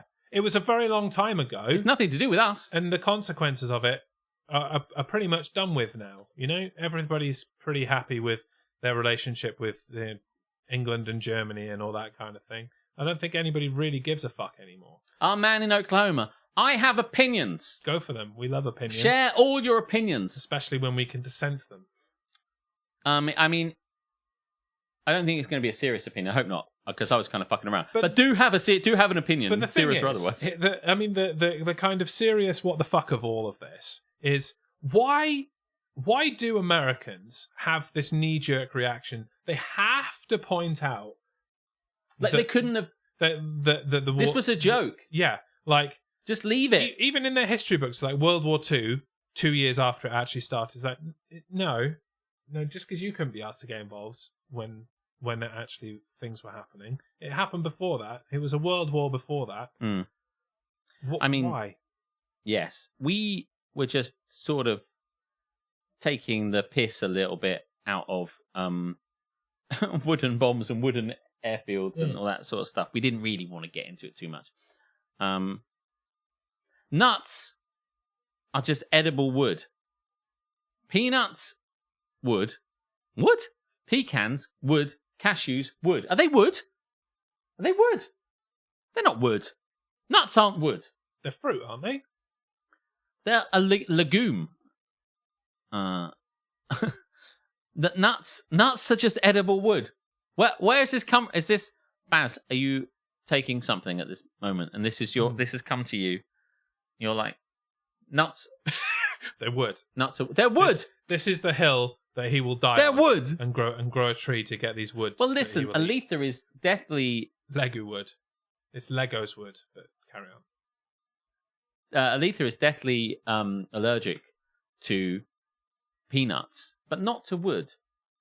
It's Opinions. ironic that These are my opinions. wood What is it based on? and nuts are together because you can't get wood without nuts. Have some more wine, please. Glug me. Glug, Mofo. glug, glug, glug, glug. Say when. Great glug. That's great. Thank you. You didn't say when. I'm going to keep pouring into it. Glug, glug, glug. Oh, shit. These are my opinions. We should have Baz just like giving Baz's opinions. Absolutely nothing. Fuck controversial opinions. Absolutely. Do you know what? I believe you. Much like most people's opinions. Yeah. Yeah, I love him. I love him so much. Yeah, I do love that we've decided to take shots at the Americans about World War II on Memorial Day. That's shit, really? That's a pretty good choice. Oh, fuck. on our part. America. But the point remains, fuck you. Yeah. Fuck you. I'm not sure that I really want to share my opinion like that publicly. But I believe that peanuts are wood. They're made of wood. They come from trees. I mean, I didn't until now, but I'm into it. he's made a compelling argument. Would you like me to tell you? I mean, Baz is a big fan of the NFL. So I've got an NFL-based one. He's not a big fan of the NFL. He supports the Packers. Nobody who supports the Packers is a big fan of the NFL. I took a picture of a thing I found on Reddit. See if I find it. I read this one. If you have your high beams on while driving towards opposing traffic and you pass the other car without turning them off, you should be prohibited from wearing shoes for a year. What do you think about? That is an interesting opinion. I think maybe have your license revoked is probably a bit more on brand. If you have your high beams on while driving towards opposing traffic and you pass the other car without turning them off, you should be prohibited from wearing shoes for a year. I mean, Flip-flops are okay. Do you know what does fuck me off, actually, in a genuine sense? When people are parked at night on the side of the road... Yeah. With their lights on? And they leave the lights on. Yeah. They do that on Princess Parade, which is a road along near us. And I'm like, turn your fucking lights off. Turn your fucking lights off. What are you doing? They're shining directly into everyone's eyes that drives Directly. past. Just turn off your fucking lights. Also, why have you got your lights on? You're running your fucking battery down. You're not going anywhere. I don't care if your lights are automatic on your car. You can still turn them off. Turn them Make off. an effort. Turn the fucking lights off. Dip. Don't dazzle. Turn them back on when you drive again. It's not difficult. Peanuts are wood. Wood won World War II. Therefore, peanuts won World War II. Peanuts. Facts with a big X. Do you mean, when you say peanuts, do you mean like Charlie Brown and Lucy and Snoopy? No, that's the Americans. They didn't help. Oh, yeah. No. He means actual peanuts. Ah, I see. I bloody love a nut. The one I was looking for, and this is more for you than He got distracted. anybody else. What is your most controversial but harmless opinion? I found on Reddit. Mine is, I don't cheer for sports teams, I cheer for the individual player. So I cheered for the Patriots, but only because I was a big Brady fan. And when he moved to Tampa, I became a Tampa fan. I'm staying with Tampa until the next quarterback. I'm going to stop you there. These are called glory hunters. And they are cunts. And you know this to be true. It's just like, I wonder what you thought. You and every other fucking Patriots fan, motherfucker. Charlie Brown was a German collaborator. He was. He acts all kind of good grief and like forlorn, but he knows what he's doing. You know what annoys me? What annoys you, Dom? Getting almost run over by a people carrier driving around Huntley Wood at night without lights on a solid 48 hours before cars are allowed on those roads. TLDR, do you know what really fucks me off? Getting almost run over by one very specific car in this very specific situation. Does that happen to you? I'm never there. I'm never at Huntley Wood. Hey, good news. You're never going to have to go to Huntley Wood again. But yeah. Imagine Dick riding Tom Brady. Everyone was a fucking Patriots fan because, lo and behold, they were doing really fucking well in the 2000s and they won a bunch of Super Bowls and were there every year, even if they didn't win. Of course you were a Patriots fan if you started watching the NFL in the 2000s. Bunch of glory hunting fucking cunts. Try supporting a real team that never fucking wins. I did have an idea, right? Yeah. Right? And I remember when we won we were on this podcast and Bucks had just won, and I was like excelling in their win. Insufferable, yes. Yeah, you of can course. say it. Yeah. He was And some insufferable. guy was like, "Oh, now you've become a Bucks fan," and then in the moment of that, you went. To be fair, he has suffered this for many years. Yeah. I mean, so at least I can say we lost an awful lot. You know, you've got to take it when it comes. But I do wonder how many Bucks fans are off the bandwagon now that Brady is retired. Yeah, I wonder that too. What annoys me, I don't want to get into this. You but, did like, get an awful lot of new fans in that period, and those are cunts. Yeah, you happily if you weren't there for the hideous fucking orange creamsicle uniforms, then you shouldn't have been there for Tom Brady's Super Bowl run. Do you know what, Dave? saying. I'm not part of the.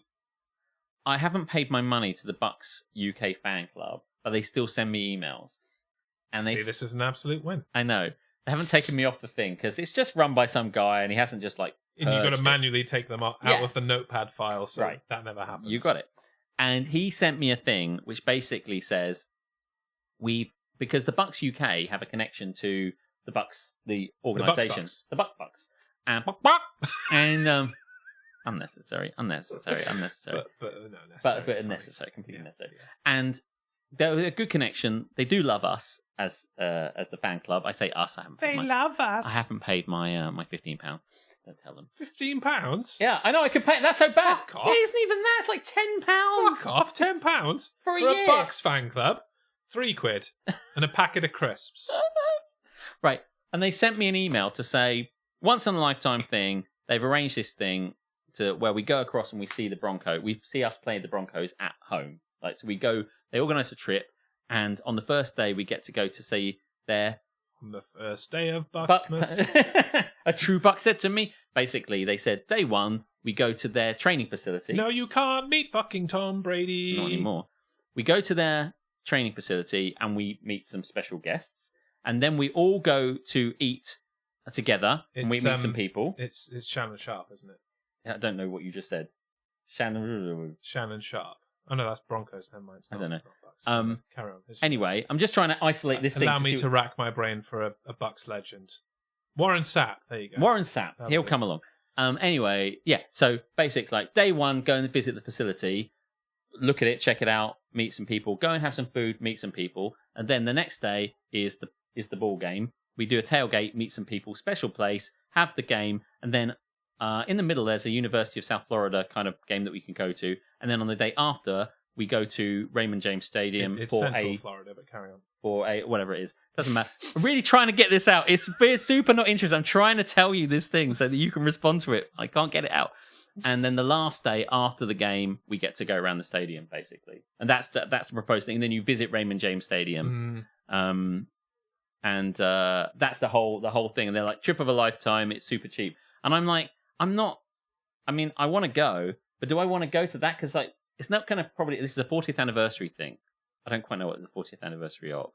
The team, I would suggest. I don't know whether it's been longer than that, you see, because not everywhere's been around. I know, it must be longer. You think, I but feel anyway. like it was 70s. That the So I Bucks didn't want to were. get too much into it. I wanted to really, so that I could get like, This is where we it worth... find out it's the 40th anniversary of their first Super Bowl win, which makes us feel incredibly No, old. it's not But that. I can but tell is you that not, it no. isn't, no. But I don't know whether it's worth going to, for like... I mean, it probably is if you're a Bucks fan. I mean, I am a Bucks fan, but like, do I really want to spend my... Just to go to the University of Central Florida and call it the University of South Florida and put your middle Whatever finger it- up to them. what I would say is the point of that is that they do not have anything arranged for that day, but if we want to go to the university to watch their game against Miami, It is on that day. it is on that day you could go. Like, What, against the U? The U. The U. You could spare time, but I couldn't tell you what it's called. There's not really a Tell point. you. It's not on the thing, but I don't know whether I want to spend the money. And How much is it? well, it hasn't really been made massively clear. Right. I mean, that seems like a deal breaker. Not knowing I how can't much remember. it I did costs. think I have it. I have to look it up. But like, I could go for tailgating and visiting everything. Isn't that just what you want? I mean, I remember you went to a day out on Soldier Field. I did, yeah. The Family Fun Fest Hmm. during the preseason a few years ago. Good number of years ago now. We got a little bit into that NFL. I'm vintage. Jerry Rice and Joe Montana. 49ers legends. Mm. So you're a Not paid much 49ers attention fan. since then. That was rather a long time ago, yeah. The only good thing in Florida, NFL-wise, is Mike McDaniel. I mean, he seems like a decent bloke, yeah. Mike McDaniel, was he formerly on the Patriots I staff? don't know if he was on the Patriots staff. He was formerly of the 49ers, is now the Miami Dolphins head coach. Oh, okay. I follow a thing called Coach Speak now, which is where people have deciphered what coaches say and how accurate they are about what they say in terms of usage. Like, yeah, we're going to use this guy in 25, carries a thing, 30, 40, how accurate, how much truth they tell about various metrics, one of which is usage, one of which is injuries, stuff like that. When they say, yeah, he's back in 2 weeks, how often does this coach tell the truth? I have to share it with you. You probably find it quite interesting. I just think he's funny. Dude just vaping on the sideline. He's a massive fucking nerd. That much is definitely true. So, yeah. Kudos. Have we exhausted our controversial opinions? I think so, I do believe we have. Yeah. Would we like to move on? I think we should. Because otherwise we're just going to talk the NFL for ages. Yeah, we better not do that. I've seen the Niners at Candlestick and Wembley. I've seen them at Wembley. I've not seen them at Candlestick. I've not seen them at all. I never will. No. Because it's been fucking exploded. Dom, I don't know who was driving that car that was trying to mow you down, unfortunately, in Huntley Wood. I don't even know what Huntley Wood is. It's one of our LARP sites, but you're not going to go there anymore because it's been exploded like Candlestick Park. Yes. It's been destroyed. Yeah. Fun fact. Yeah, maybe I could have guessed that. Fun fact. The team that I have seen play, the NFL team that I have seen play the most is the Bears. The Bucks. I knew you were going to say that. I should have said. I just wanted to go for it, but yeah, the Bucks make sense because they've come to Wembley a bunch of times, and one of those times was against the Bears. So that added it was the time you saw it then, at the very least, and the time you saw it was me, and then we went to Munich. Yes, and I went to see them play the Patriots in like 2007 or some shit. So I've seen them 4 times. I've only seen the Bears. And you've seen them win? Okay, maybe I've seen the Bears 4 times, actually. So, yeah. Dr. Fruitbat. Hello, sir. Good to see you. Welcome back. Curious Pastimes alumni increases. We should all support the Leeds Chargers. Well, we have a local team, which we both used to coach, the high school version of, called the East Kent Mavericks. So my support goes towards them. Yes, and they beat the London Blitz on Sunday. So yes, they're currently 4-0. So no, we won't be supporting your shitty Chargers. We'll keep our go Mavericks. Yeah. That's me doing a horse. Was it you on a horse? Yes. Have you learned to do that now? I have. I know that you were working on it. Oh yeah. Listen, it's easy to ride a horse. And it is. It's as easy as riding a horse. It's not so easy to stay on the horse, but it's easy to ride. The horse does all the hard work. It does. Yeah, you don't have to It's got 4 legs. That's 2 more than us. It's easy. What do you want to do now? I think we're going to move on to the next segment. Yes. Which I hopefully have fixed the sting for. Do you reckon it's fixed? Hannah's still here. I was just throwing that out to see if Hannah was still here. The horse does all the work. It jumps. You don't have to pull the horse over it. It's true. It just jumps. Yeah. With a glass of wine in one hand, Keris, you're absolutely correct. And a torch in the other. Flaming torch. No hands on the reins. No-handed. Just holding on with his dick. That's how I ride a bike. Yeehaw! Ride him, cowboy! With his dick. Anyway, I think that is kind of a tenuous but appropriate segue to the next segment. It's Today I Fucked Up. It was at this moment that Nathan knew. He fucked up. Oh man, that looks so good now. It's fucking fixed! Jeremy, you may recall that sting... Today I fixed up!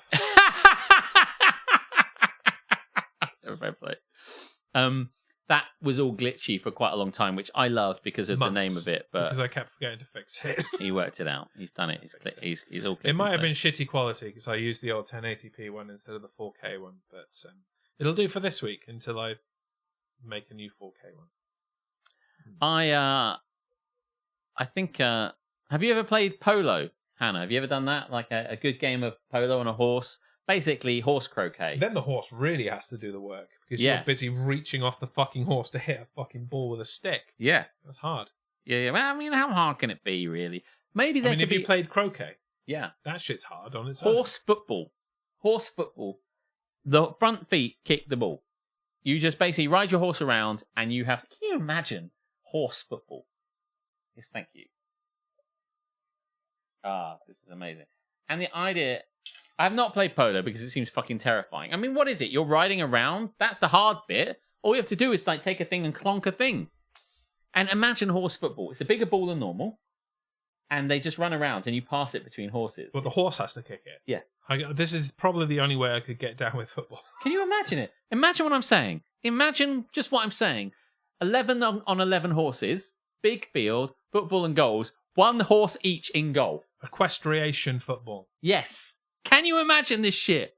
There's a thing called horseball. Oh, Yeah, isn't that what the French eat once they've like minced them down? Le horseball. Le horseball. That bottle seems tiny compared to the glasses. Well seasoned. I mean, yeah, it's a big old glasses. I bloody love these glasses. Yeah, they're good. We've got similar, if not the same. Polo sounds mint. Bow. Fruit polos were better. I do like fruit polos. They're very much a school thing. Love a fruit polo. Do they still make fruit polos? I'm certain that they do. They must do. I want some fruit polos. I just can't imagine. Can you imagine? Like these horses and commenting like real It's football. like football with a strap on. I've seen some videos like that. It's like football with Once. straps on so you can grab it. No, you don't want to grab it. That's a handball. The horse have to kick it with their hooves. You run towards it, and they kind of side foot it towards it. Imagine if you passed it. Imagine if a horse could score a goal, Yeah, Jeremy. you don't want... even a horse shouldn't like toe poke the ball because that's going to hurt and shit. I've eaten horse with and without mint. I've eaten horse. I would be interested in eating horse. Don't let my mother hear that. Don't let Hannah hear what I just said either. I was in Belgium. I was in Brussels. When I went to France, I was like looking for like cheval, and I'm like, I can't find it, and I'm not going to ask, so I guess I won't eat horse. They're like, be careful what you order in France. You might be served horse. I'm like, let's fucking hope so. It's the only way I'm going to try it. So It's quite close to chevaux, which means hair. So don't get it wrong. I don't want to eat hair. Don't want to eat hair. No. There you go. It's just a toupee. Just a big tumbleweed on a plate. dish. I think I meant something else. I had no idea that horse was a thing people ate. They do sometimes. The Belgians certainly do. I know that. It's mostly in Western Europe. But yes, that is. I mean, it was dead. I didn't order it killed. It was already dead. I had nothing I could do about it. It's like a lobster. You go up to a tank. Yeah. You look at all the horses and go, this one, please. That one. And then we go, and Yeah, that's yeah. it, dead. Oh, no. Actually, that one looks a bit gristly. Let's have this one. There it goes. What's Right. that noise you're making? It's like one of those stun gun things that they use on cows. It was like... Yeah. It's an actual thing they used to kill cows. It sounds like the That's what it weirdest sounds- gun that's what it noise. sounds like. I don't believe you, but... Yeah. Yeah. That's what it sounds like. Oh, I love that. YouTube it. That is I what believe one you. of those cow-killing guns sounds like. Burger on a trilingual menu. Cheeseburger. El cheeseburger. Steak Hans du Cheval. Oh. So only in French they tell you it's horse. Ha! I mean, see. I may have eaten horse without actually knowing it because there was that thing a few years ago where Tesco inadvertently put horse in their beef burgers. Inadvertently, in inverted commas. Deliberately, wantonly put horse in their beef burgers and then got caught and had to say that it was an accident. So I may have eaten horse without even knowing it. Shall I... by the way, it's 9:30. Oh yeah, Not that I give a fuck. you're right. We should probably hurry up. Do you want to just do one Tifu? Or two Tifu? Nah, let's do two. Okay. What was that one you thrown away? That was the controversial Controversial opinions. Should I do mine or do you want to do yours? You do yours. Today I fucked up. Today I fucked up by brining my sex toy to school. You don't want to brine your sex toy. That's going to be salty. Don't brine your sex toy. Come on.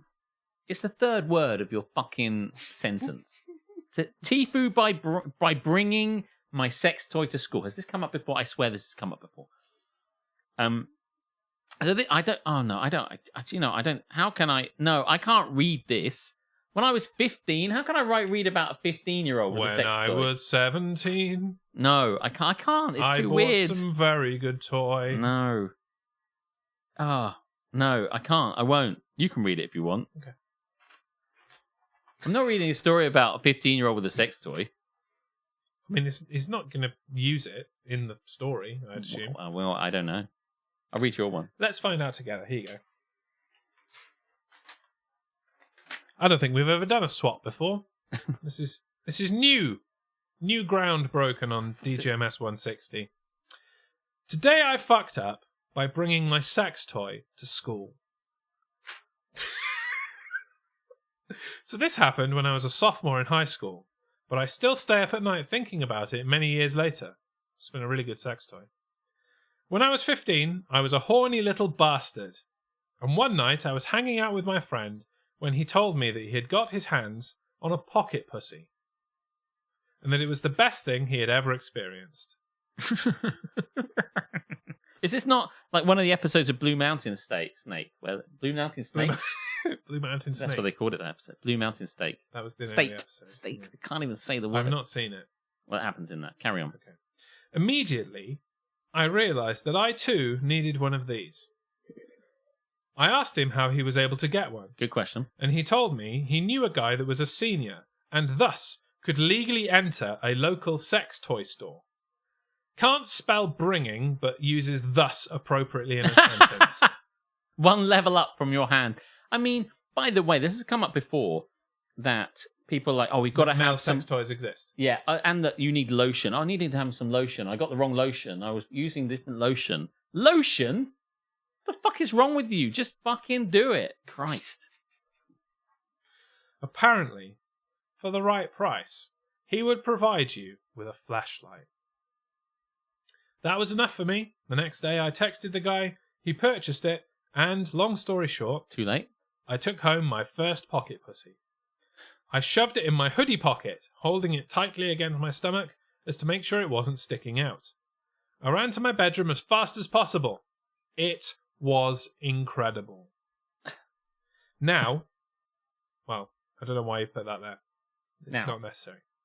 My parents are divorced, and I was going to my dad's house the next day, and I decided I simply couldn't go without it. Jesus. That meant I would have to take it to school via my backpack. I mean, you could have just carried it in your hands. Just throw that shit out there. Be brazen. What, and it just buzzed and they knew and you got really embarrassed?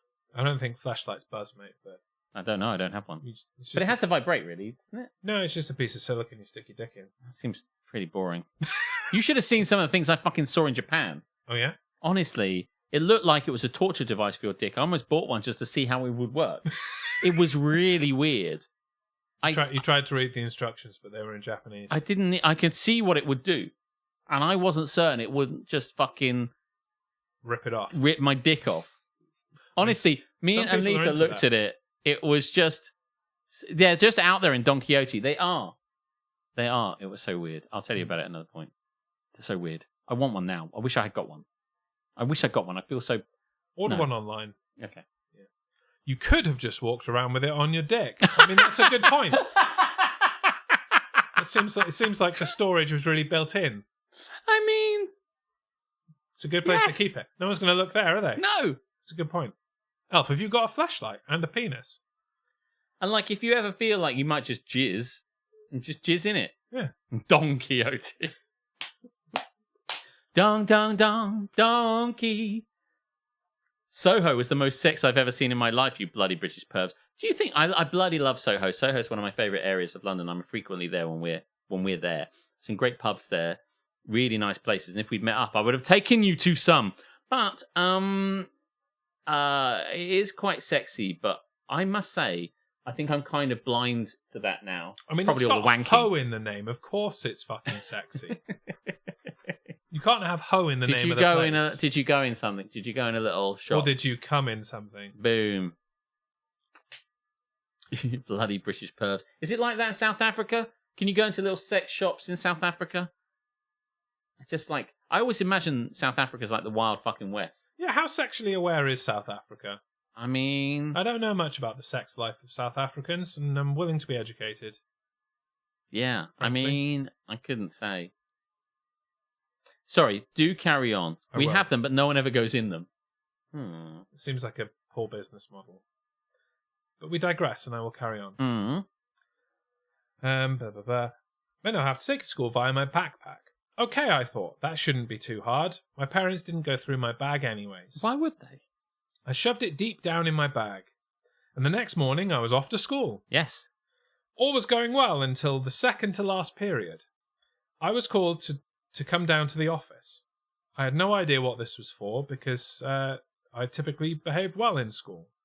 When I got down there, they informed me that someone had reported me for having drugs in my bag, which I did not. By the way, that's some cunty fucking shithousery by your mates. Yeah, how the fuck did they know, for a start? Immediately, my heart sunk as I realised what they would find when they searched my bag. I tried to warn them, saying something like, "There is something in there that you really do not want to touch," but they did not care. I watched helplessly as the large, intimidating school resource officer pulled a wobbly silicone pussy pocket out of my bag. He looked at it for a second, realised what it was, and set it down gently in my bag before walking silently over to the hand sanitizer and squirting a heaping pile onto his now sinful hands. Sinful hands. Now here is where it gets really bad for me. Even though it wasn't technically illegal for me to own the toy, or actually illegal for that matter, I'm just reading stuff, Karen. the school still called my parents for some reason. When I got home, my parents had me throw the toy away and I was grounded for a month. This seems unnecessary. The grounding wasn't the real punishment though.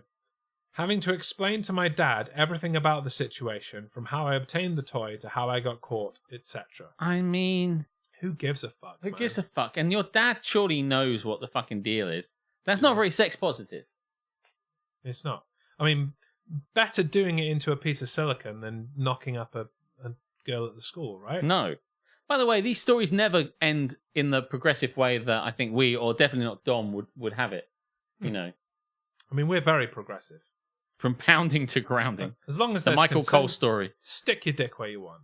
Who gives a shit? Elf says we had an influx of teen pregnancies due to sex education being misconstrued as put a condom on a broomstick in the corner of the room, and it will protect you. Please tell me that's true. That because can't is be incredible. true. It's like they demonstrated on it, same as a banana or something like that. This is how it works, and then you just leave it nearby, like a fucking totem, like a witch doctor.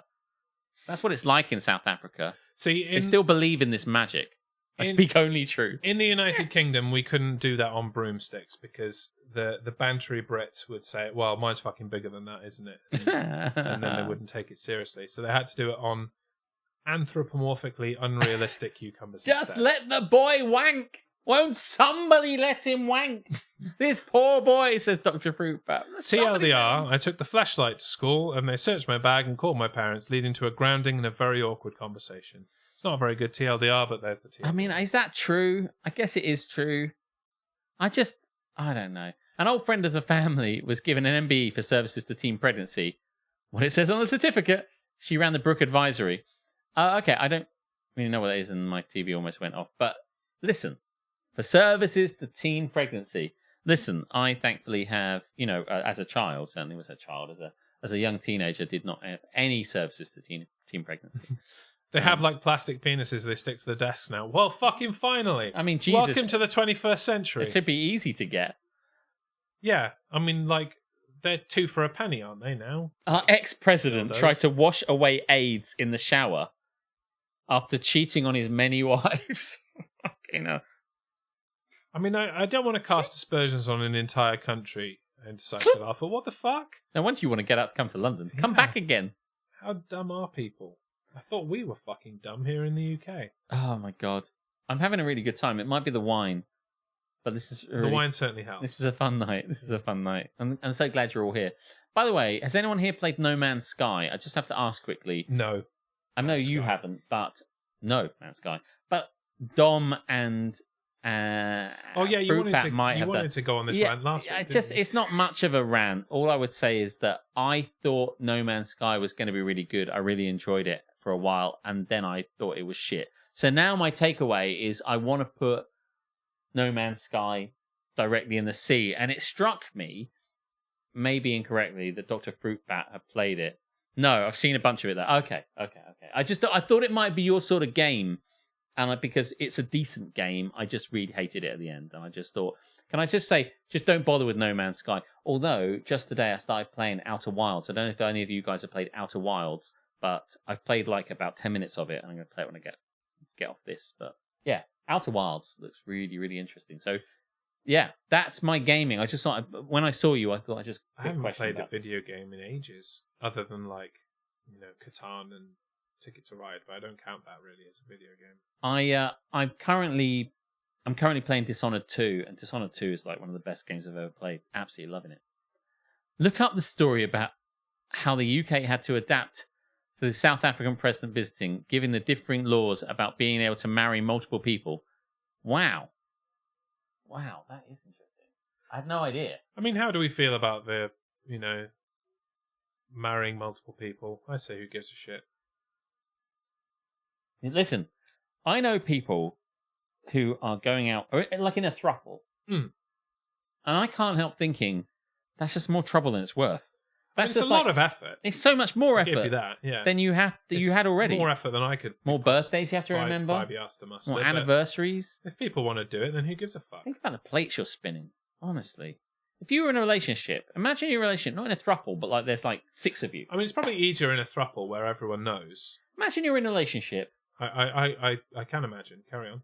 And imagine your relationship with your wife, and now there's 2 more guys and 2 more women.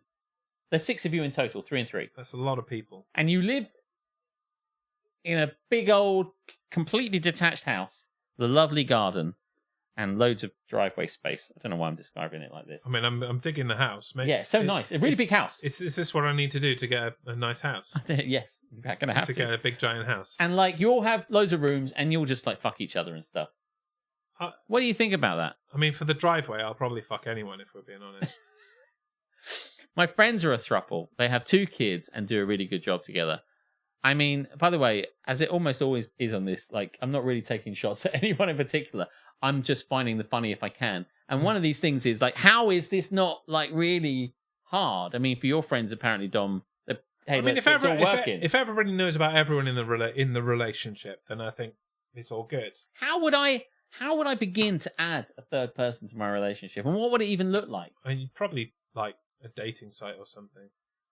And they would never fit in here. Ambitious couple seeks to add third. People with too much time on their hand and money would like to add a third person to their relationship. Person who doesn't realise how hard work this will fucking be wishes to add third person to relationship. Can you imagine? How would I add ethically? I thought you said ethnically then, which is like, I would like to add a person from a different race to my relationship. Can you imagine if you're in a relationship with 3 people, or there's 3 of you, and you like one person, but you want to split up with another person? Like you're like, I really like. Oh yeah. A. Do you know what I imagine? That? You've been going. So that you're 3 of you you're are in great. A throuple. Yeah. You've been together for a long time, and all of a sudden you just decide that you cannot stand to be around person C X. anymore.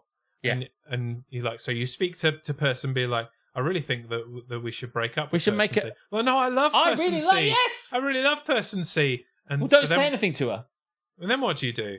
Like, well, Imagine it's like, okay, look, you carry on. Then I just won't talk to so person hard. C. And then you got to add person D because you've person said A has only got one person now. You've said to person A, you've confided in person A that you're not into person C, and they've said, but I really like person C, and it's like, oh shit. I mean, I don't know. The catch is that men can have many wives, but women cannot have many husbands. South African law. Yeah, that's not fair. No bashing on polygamy and all that. None of my business. But there's a big cultural aspect which is interesting. Yeah, surely it should work both ways. Men can have many wives in South Africa? I didn't even know this was a thing. I didn't know that South Africa was one of the places where I that did was not a thing. know. No. I mean, obviously there are other countries where it's a big thing. I wouldn't have thought South Africa was one of them. No, I did not know that. But come on, it works both ways. It does. Equal opportunity orgies or whatever. There must be a point where you're just like, imagine that situation. It's like 5 and 5. It's just getting stupid. You've got to get rid of one of them at some point, surely. Could you think 4? Could you do 4 people? You, Keris, and 2 other people. I'm not suggesting me and Alita. Not all at the same time. I'd need a break in between. It's too much. It's too much. I can't. Part of me. Bit of pineapple juice. I can't imagine how that conversation takes place. How that conversation takes place. Well, let me know how it goes, and I wasn't We'll interested in reconvene this. later. Aletha's like in the other room, just like watching this all unfold. This wasn't meant She's to be already a on thing. Plenty of Fish, finding you a She's third. finding. I'll get out of it. She's very proactive. If there's a thing like we need to go on holiday or do a thing, she'll be just like, I found She's a already holiday. 3 I found steps it. ahead. Yeah, Yeah. exactly. She won't be like, I'll come off this, and she'll be like, yeah, found some. I mean, you might want to lay your preferences out there immediately before it gets out of hand. Oh man, I just default to cooking for everyone. I'm not that good at the sex bit. Like nobody is really. Nobody really is. These things aren't hard to do, says Aletha. Oh, sounds like we're on for it. I think most relationships like one on one, not all together. Okay. One on one. So yeah. So One on one. That is 3. one on what? One on one. Maybe this is the drink, but I have no idea what that One actually on means. one. On one. That's just 3 people, right? That's like, yeah. Are you trying to say? I'm broken. Are you trying to say that most of these relationships are like one guy has like one wife in one house and one wife in another, like separate relationships? One wife is travelling from Birmingham on a train going 250 kilometres an hour. One wife is travelling from London. At what point do they meet?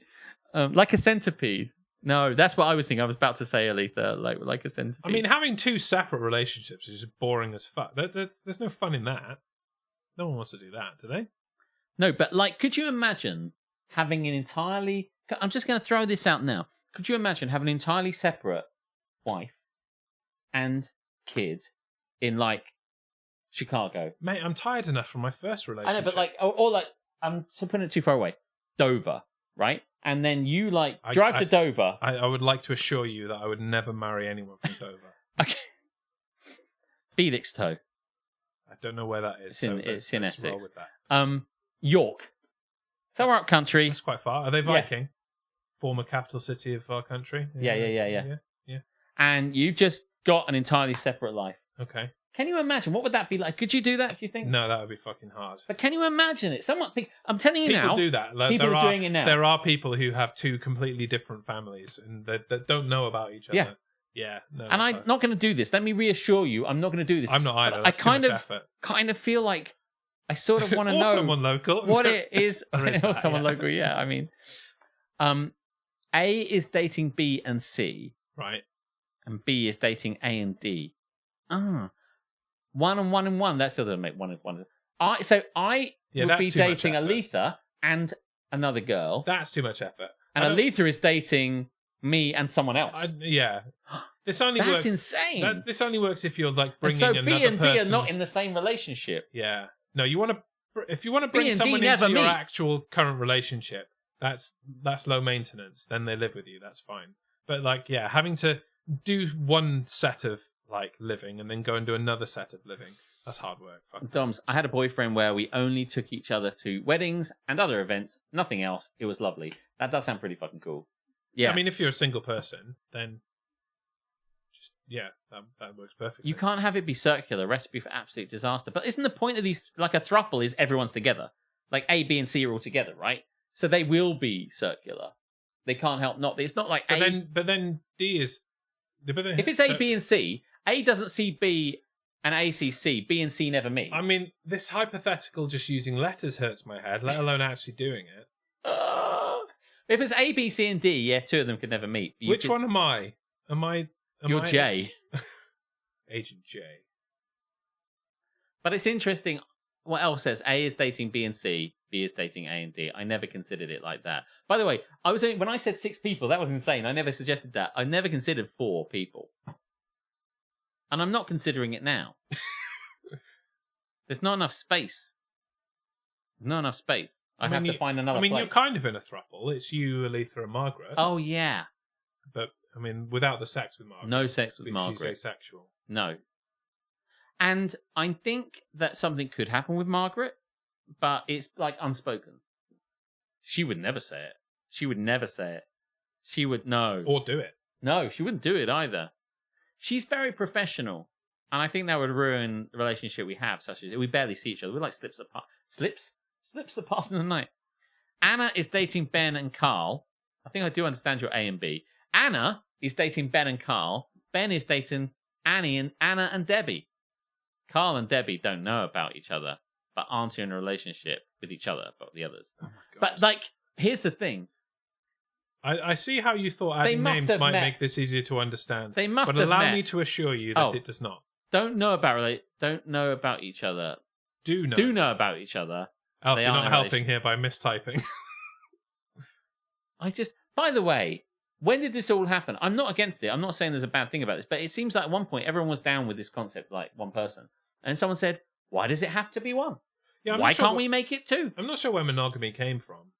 A true throuple, they all know each other and have sex with each other. Yeah, That's how I see it. It's just three people in a relationship with each other, living in the same house. Yeah. But when we introduce 4K, by the way, that's a this is one of the best conversations we've had. I just love this, every second of this. Thruple's got a great name, obviously. Otherwise, like, thruple. but four. But what's the name for that? If it hasn't got a cool name, then what's the point? Well, like quad, so maybe it's a quapple. It's a bit like couple. A quapple works. A quapple. Okay, I'll give you quapple. A quapple. All right. What about 5 people? A sankle. No, it's too close to the feet. Pental. Pental? No. I think 4 is the max. Because it doesn't sound Because good. otherwise the name's shit. Yeah, and with quapple, that works. But no, 5 hasn't got a good one. A quartet. A quartet. Yeah, quartet. You've all got to play a stringed instrument. A barbershop couple.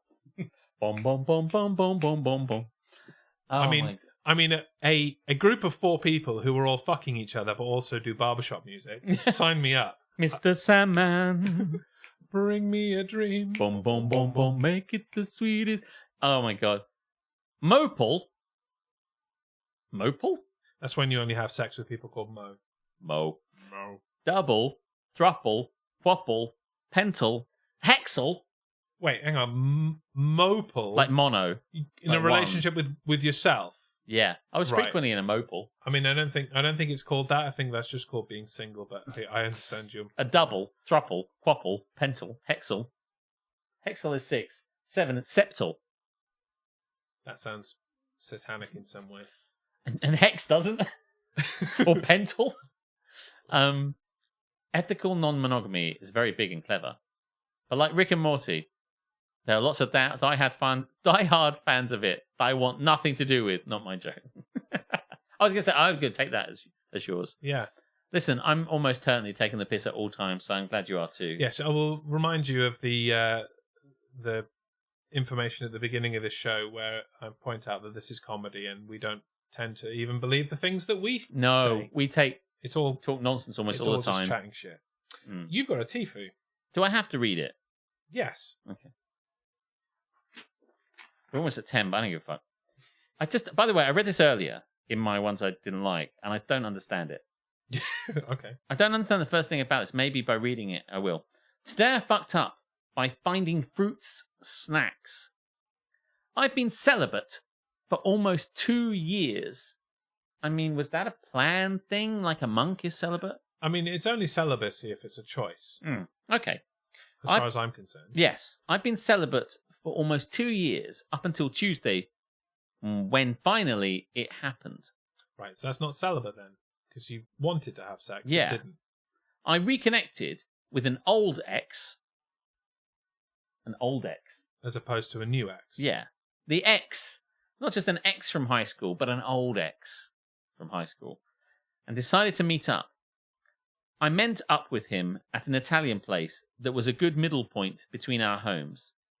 We meant up. Meant up. That's the second time. You meant up?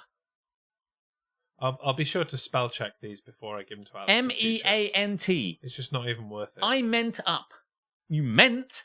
It's just not worth it. I reconnected with an ex. Don't need to say old ex. It's redundant. Shall I read it? Please do. Grammarly. Does someone need Grammarly?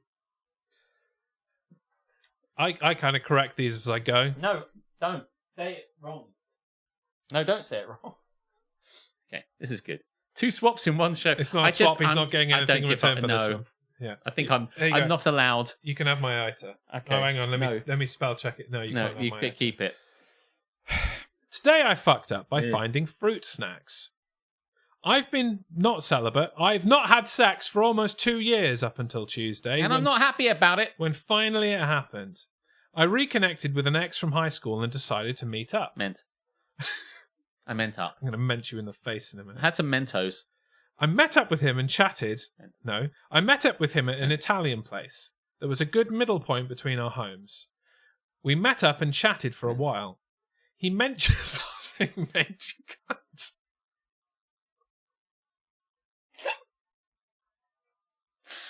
What did he say? He mentioned. We met up and chatted for a while. He mentioned He mentioned. He mentioned that he always thought we'd get back together. We lived in the same city and had a lot of the same friends still. That's all you need. We broke up because as teenagers we were both incredibly toxic and brought out the worst in each other. We are young adults now, and honestly, he's aged well. I'm a sucker for guys with a full beard, and he has a nice one. No flies in it or anything. We talked about our relationship, the ups and downs. We talked...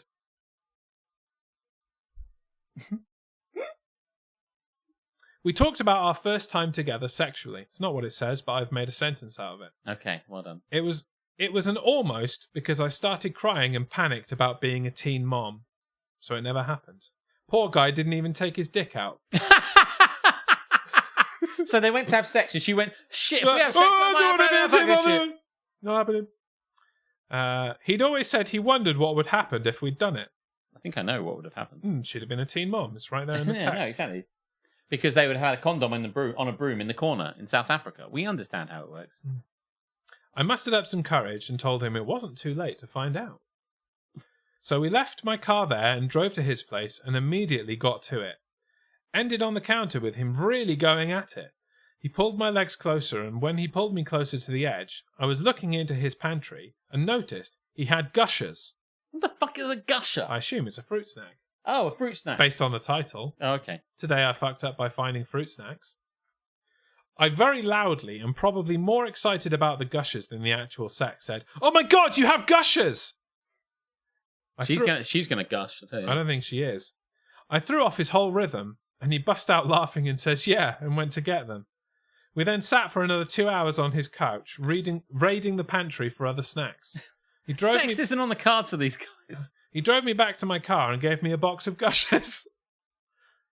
We have another date next week. He promises more gushers and even fruit rolls. Do you know what? I hope these crazy kids work out. TLDR, I saw some gushers in my date's pantry and completely ruined the reunion That's so sex we were funny. having. That's so I just funny. really like gushers.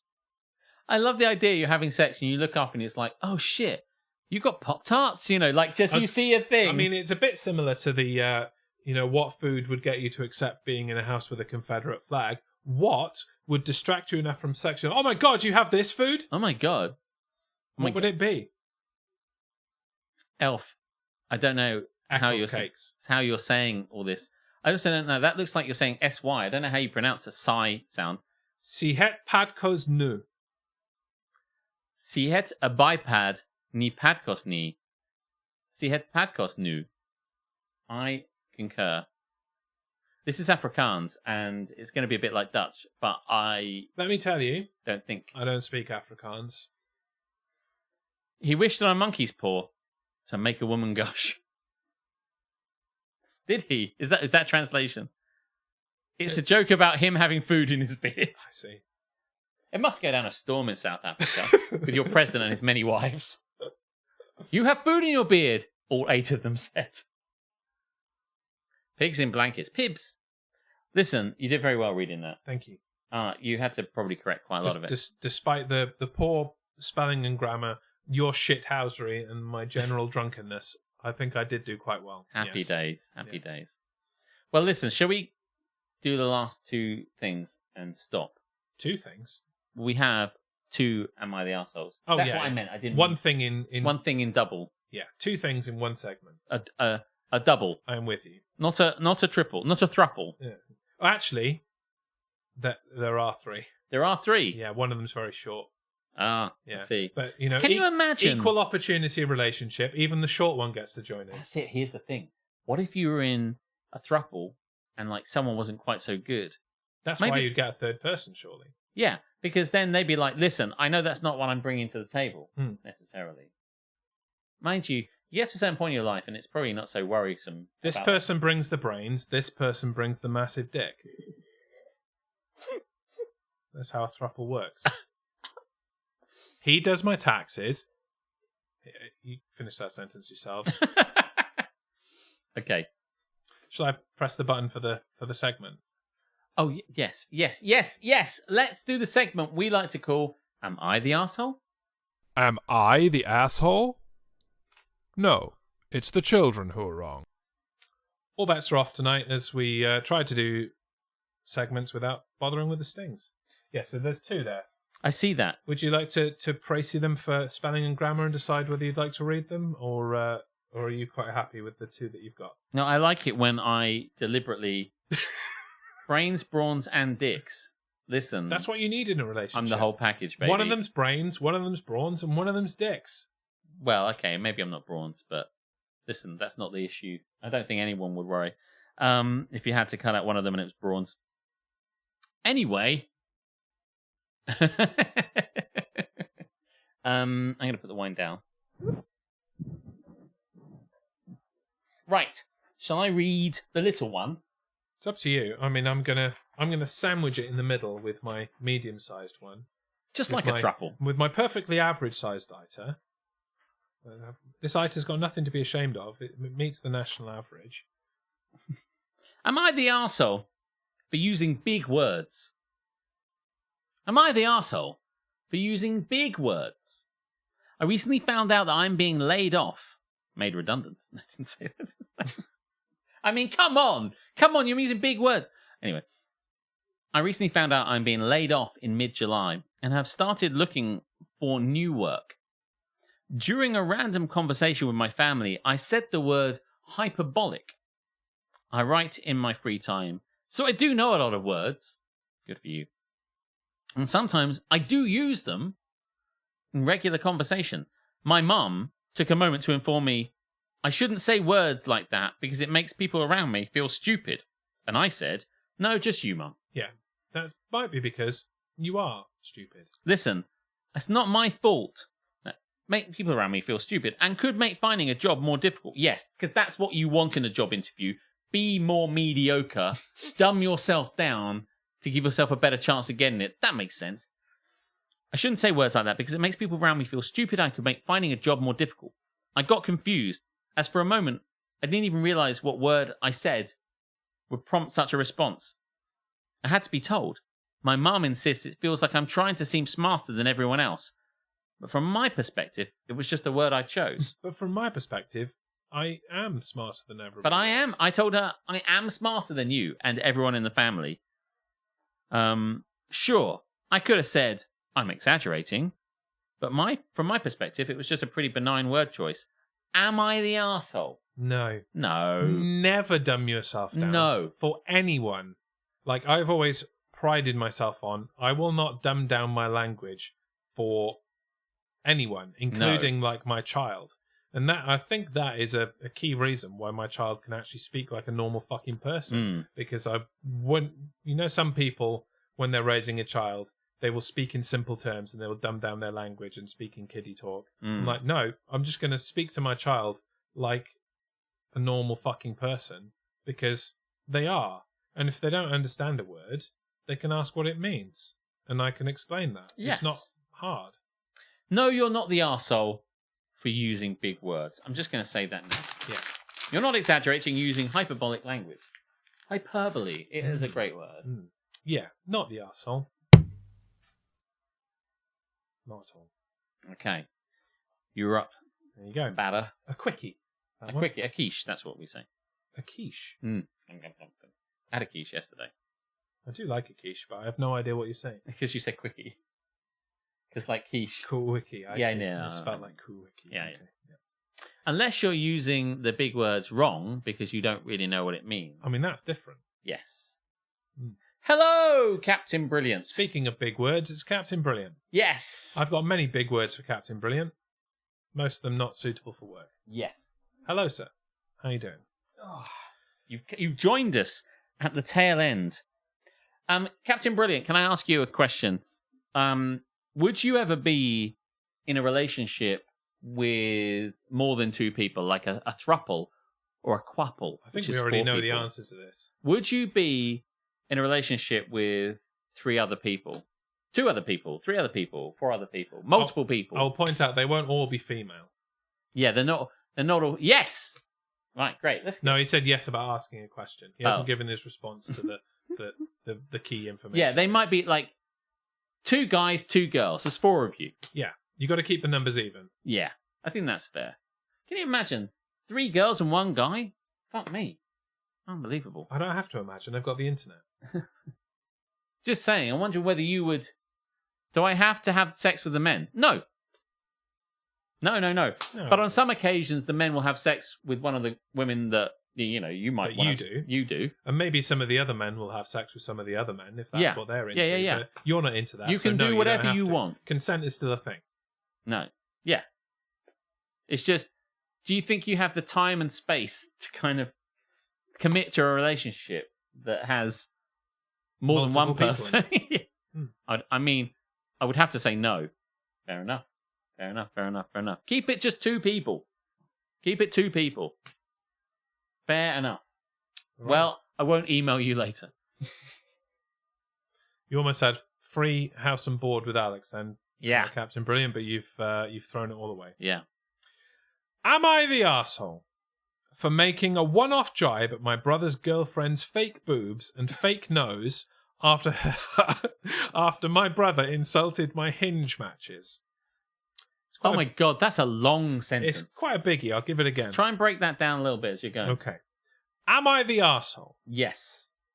for making a one-off jibe at my brother's girlfriend's fake boobs and fake nose? That's outrageous. She's got boobs and nose that are not real.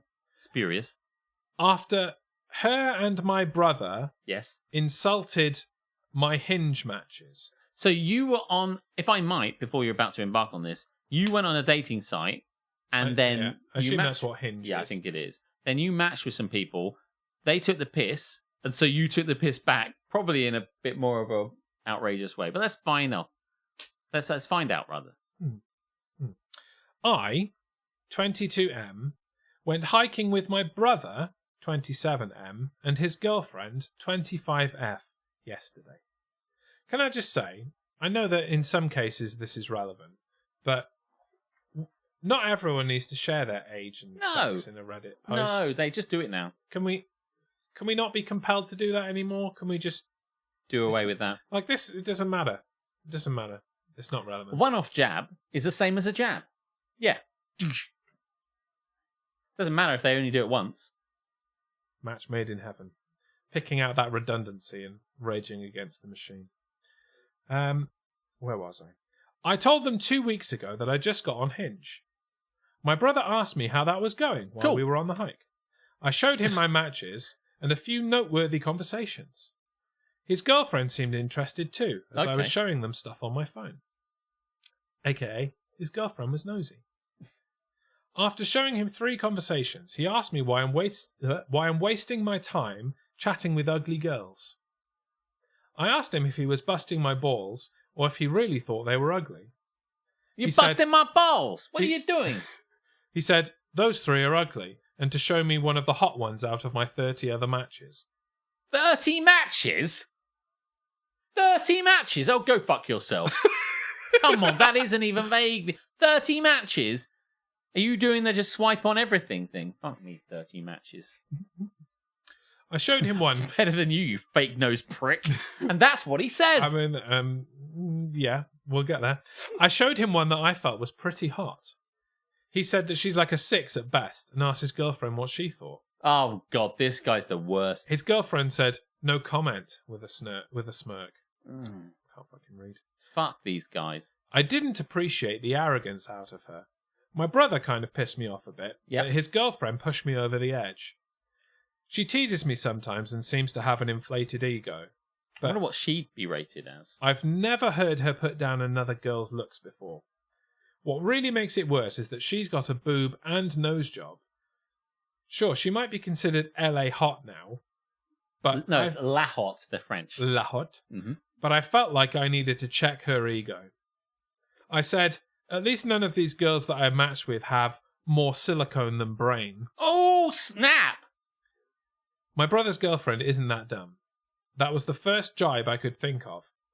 I read that on an online forum a few years ago when Jesus. a user commented that phrase on a thread with photos of plastic-looking models, Man, and I always thought it was funny. Why have So you I explained where stored this it. came from? You stored it in your brain. It was at this moment that Nathan knew he'd fucked fucked up. This was the first time I used it in real life. Yeah, not You one felt of the so best. proud of yourself. Not a zinger.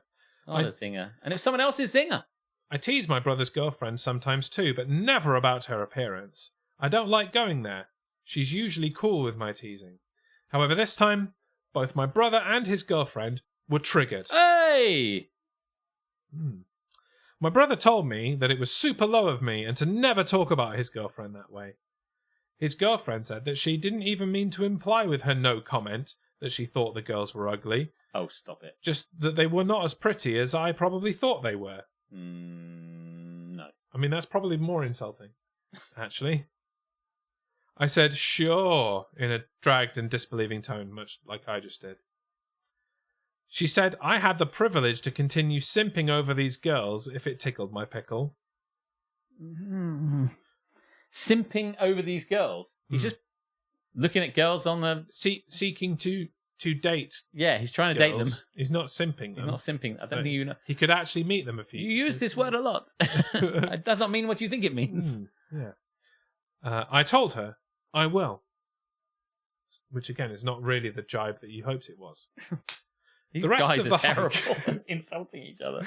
The rest of the hike wasn't as bad as I thought it was going to be. We were able to get back close enough to how it was before. Okay. Later that night, my brother called me. He said that he shouldn't have ragged on my matches the way he did. Okay. But he also said that I shouldn't have said what I said in retaliation. Okay, let's draw a line under it and move on.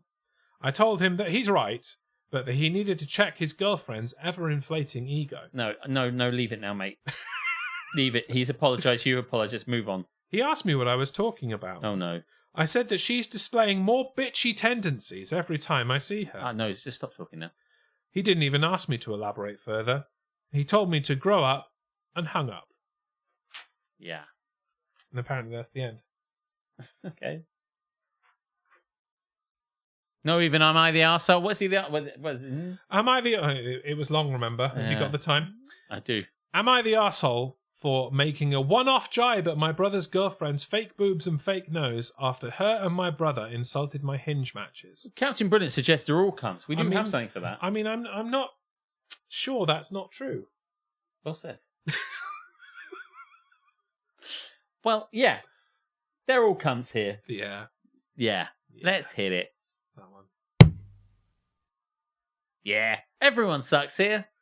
I mean, honestly, I don't think. Yeah, I don't thought think they were on the anyone is brink shining there. themselves in glory, and they No, were. right. They were on the brink of resolving this in a mature way. Before he went, Hang on a Actually- minute. I haven't finished telling you what a bitch your girlfriend is. like he said that I shouldn't have ragged on you. You shouldn't have done... Okay, let's draw a line on it and move on. Let's with our call lives. it quits and get the fuck out of here. Okay. This is the last one, and then we're going to move the fuck along to the end, i.e. we're going to stop. But this is the end. Thanks very much for joining us tonight for this bank holiday edition. Almost... In which we cannot speak. Can't speak at all tonight. And I don't even think it's the wine. Just think we can't speak. It's quite warm. I think that's I'm probably quite a excited. contributor. I've just been having so much fun tonight. Thank you so much for being here. Am I the arsehole Yes, you are. for underdressing at a party? Am I the arsehole for underdressing at a party? I mean, if your salad is really shit, then you probably should add the appropriate level of dressing. Vinaigrette. So, yes, you are the arsehole for underdressing. A few days ago, I, 19F, had my cock out. Yes, Captain Brilliant. A few days ago, I, 19F, was invited to a birthday party for my friend's roommate, who I'll call Brandon, as a +1. I don't know the guy very well, but I decided I'd go along anyway since it was my friend who invited me. Did you say it was a wedding? A few days ago, I was invited to a birthday party Okay, well, still free food. I understand. for my friend's roommate. I went along. My friend invited me as the plus one to her friend's roommate's birthday. The day before, did Brandon make a shitty comment about someone's fake tits? Well, listen. No. Her tits are left out of it. And say, Brandon's okay. The day before, I went out with her to pick out some clothes for it. I eventually decided on a nice crop top I found. I was told by my friend that it should be fine and that I wouldn't be offending anyone by showing off a little skin. It's a birthday party. Yeah, why would you worry about that? Plus, I thought it looked cute, so why not? I mean, they wouldn't wear a crop top to a funeral, but a birthday party seems fine. Right, crop tops are just things you wear, right? I mean, I don't have one, but, you know. Come the time of the party. At this point, I arrived wearing the crop top that I picked out. And some shorts. Not a different one. I did not The one find I one bought. on the street. A crop top that I picked out and some shorts. I approve of this. I also had a hoodie tied around my waist in case we went outside for a fire later on in the night. Most of the party was fine up until people started getting tipsy. The birthday boy in particular had a few words to say about me. First, it was little jabs at how I look. Ah, he's negging on you, mate. He's negging on you. He's negging on you. He's trying to neg you. Yeah, tell them they've got fake tits and nose and get the fuck out of there. Stuff that could be played off as playful banter. But then he started getting more aggressive with it as the night went on. Eventually it got so bad that I put on my hoodie to see if he'd stop. But after he didn't, I decided to leave. I left quietly, without a word. This morning I was woken up to this absolute essay of a text message from the guy's girlfriend. The TLDR was basically explaining how she was dissatisfied with the outcome of the party. The fuck, was she project managing the party? Dear 19F, I am disappointed with the outcome of the party. We had goals we were trying to meet by Q3. We did not meet them. I was assured there would be no slack in your project management. Yeah, I don't understand quite exactly what she was saying. But anyway, the TLDR was basically explaining how she was dissatisfied with the outcome of the party. She continued to explain that me leaving prematurely without saying goodbye was rude, and that I had no right to have arrived so underdressed. What the fuck? I mean, What year is this? even if you accept the underdress thing, which I don't, those are very separate issues. Yeah, they're two separate issues, neither of which are an issue. I tried replying to the message to explain my side of the story, but she blocked me. The last refuge of a scoundrel knows that they don't have an argument, so they say what they want to do and get out, which is cunty behaviour. You're the arsehole. I reached out to my friend asking if they're aware of any of this happening on their end, and she told me that after I left, Brandon went on a huge rant when he realised I was gone about my choice of clothes, and that he made the claim that I was trying to come on to him, which isn't true at all. Oh, so this was Brandon this whole time. I don't think... Oh, yeah, the birthday boy. I don't think I fully understood that, but yeah, it was Brandon this whole time. Brandon! Is Brandon the birthday boy, or Yeah. is Brandon just the date to go to the birthday? I was invited to a birthday party for my friend's roommate, who I'll call Brandon. Oh, yes. okay. It's not perfectly told. You can get lost. But yes, the guy that was basically saying, check you out, check you out, check you out, what? No, I was just joking, was Brandon. And then when she left, he said, she came on to me. She was coming on to me. Which isn't true at all. She also said that she was the one who gave his girlfriend my number, but that she was told it was to comfort me about the situation. So basically, part of me believes she misheard confront as comfort. I think she just said the wrong thing to make sure she got the number and then said what she wanted to do.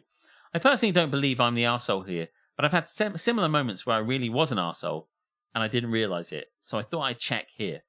I don't believe you are the arsehole. Yeah, can I just dig through this for a second? Feel free. So she went to a party. Yes. Dressed how she wanted to dress. Yes. Was objectified by the birthday boy. Correct. Again and again and again. Who assumed that she was coming on to him because she was wearing a crop top. Yeah. Or said she was coming on. She was coming on to him in order to cover up his poor behaviour. Right. And so when he was being a shit cunt and she took herself out of the situation. Yeah. She's the arsehole. Yeah, I don't think so. No, I don't think so either. I don't think the that's easiest how it way to works. try to undermine someone else's credibility is a quick counter allegation. No. She was doing it. Yes. Quick counter allegation. She was coming on to me, you guys. she's obviously a slut, was wearing hardly any clothes. It wasn't me. You understand it wasn't me. No, you're not the arsehole here. Brandon is the No, arsehole. and I actually feel quite sorry for you, actually. I'm Yeah. sorry that you were going to have a lovely time. Yeah.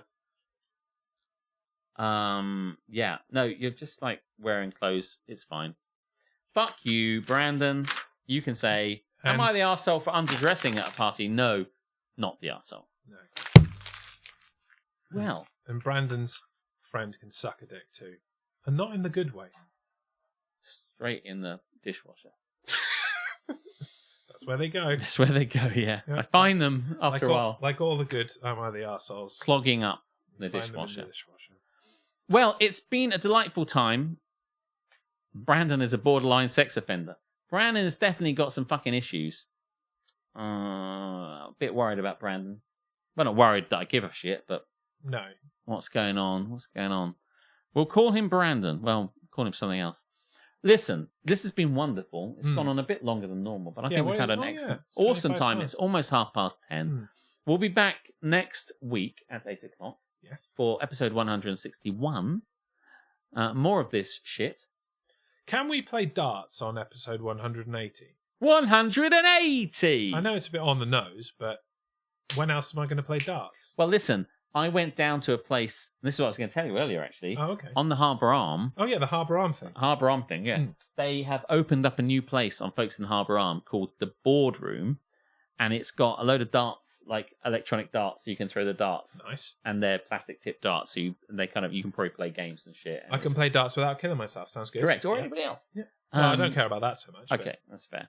But that's not the reason we went down. They had shuffleboard, hence why they called it the Boardroom. I don't know if you've ever played or seen. Shuffleboard You don't have to do that. It's basically a long, polished, shiny wooden board that's about this wide and really long. And you basically get, it's a bit like curling, I suppose. Oh, yeah. You get these little pucks, and a bit like bowls in a way. You basically slide these pucks down, and it kind of slips down this little sawdusted, smooth. And there's like a numbered target at the end. It's 4, 3, 2, 1. And as you get close to the end, and if you overhang the end, you get a 5, basically. So we have 4 each. I throw, you throw, I throw, you throw. And basically, you can knock each other's pucks out the way, or get around them, or slide next to them, blah, blah, blah. And whoever is the furthest forward scores, and they score all of their pucks until your opponent. And I assume you can overshoot it completely. Yes. Oh, and many times you will. So, like, if you get into the 4 section... Not me, but not carry you. If you get into the 4 section, and you're the furthest forward, you score. You will score all of your pucks until you get to one of mine. So if you've knocked all mine out of the way, and you've got 3 in there, you'll score all of them, basically. And it's first to 15. And me and Aletha went down there at the weekend and played, and it was lots and lots of fun. So you have correctly identified that I would be interested in this, and I will kick your ass at it. Let's go and play it. Yeah. And do you know what I thought might be fun is if we organised a shuffleboard tournament where we basically, I mean, it's going to cost some money because it was £20 to play for an hour, is all I'd say.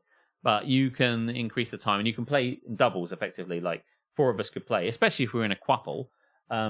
You could play, like, take it in turns. You get four, so basically you get 2 each, as it were, against each other. So I could have 2, you could have 2 against these other 2 people or whatever. Or you can just play 1-on-1. I mean, maybe there's a deal to be made where we broadcast our tournament and give them some advertising and reduce the price a little Yeah, bit, maybe. possibly. Maybe. Who knows? Let's talk.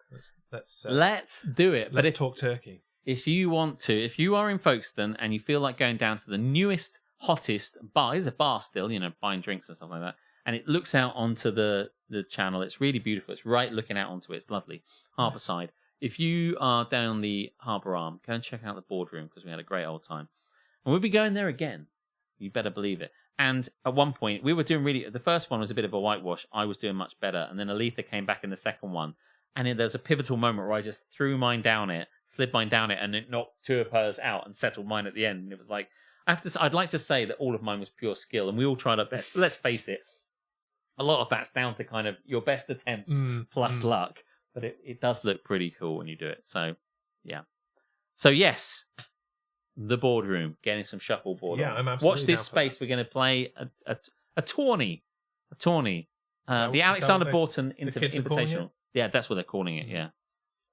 We also need to get some some cubbing this summer as well. Oh yeah, I haven't played cub in a while. let's do a cub comp. Yeah. You never used to call it that, but you should have. A cub comp. What did we? It was just like the Folkestone annual cub tournament. Yeah. Who won that? It's last not time? annual now, though, so you'd have to give it a new name. I so call it the Invitational. Cub comp it is. I will invitate. I will invitate people Cool. to come down and play cub. Yeah, let's do it. Let's get some cub on. There we are. Well, that's our summer plans. Yes, let's hope you're part I of don't it. know what we're going to do between now and then. Perhaps insult people for having fake tits and a fake nose. Why don't we insult you and tell you all to go fuck yourselves? Ah, yes. As is tradition. Fuck, shit, snore.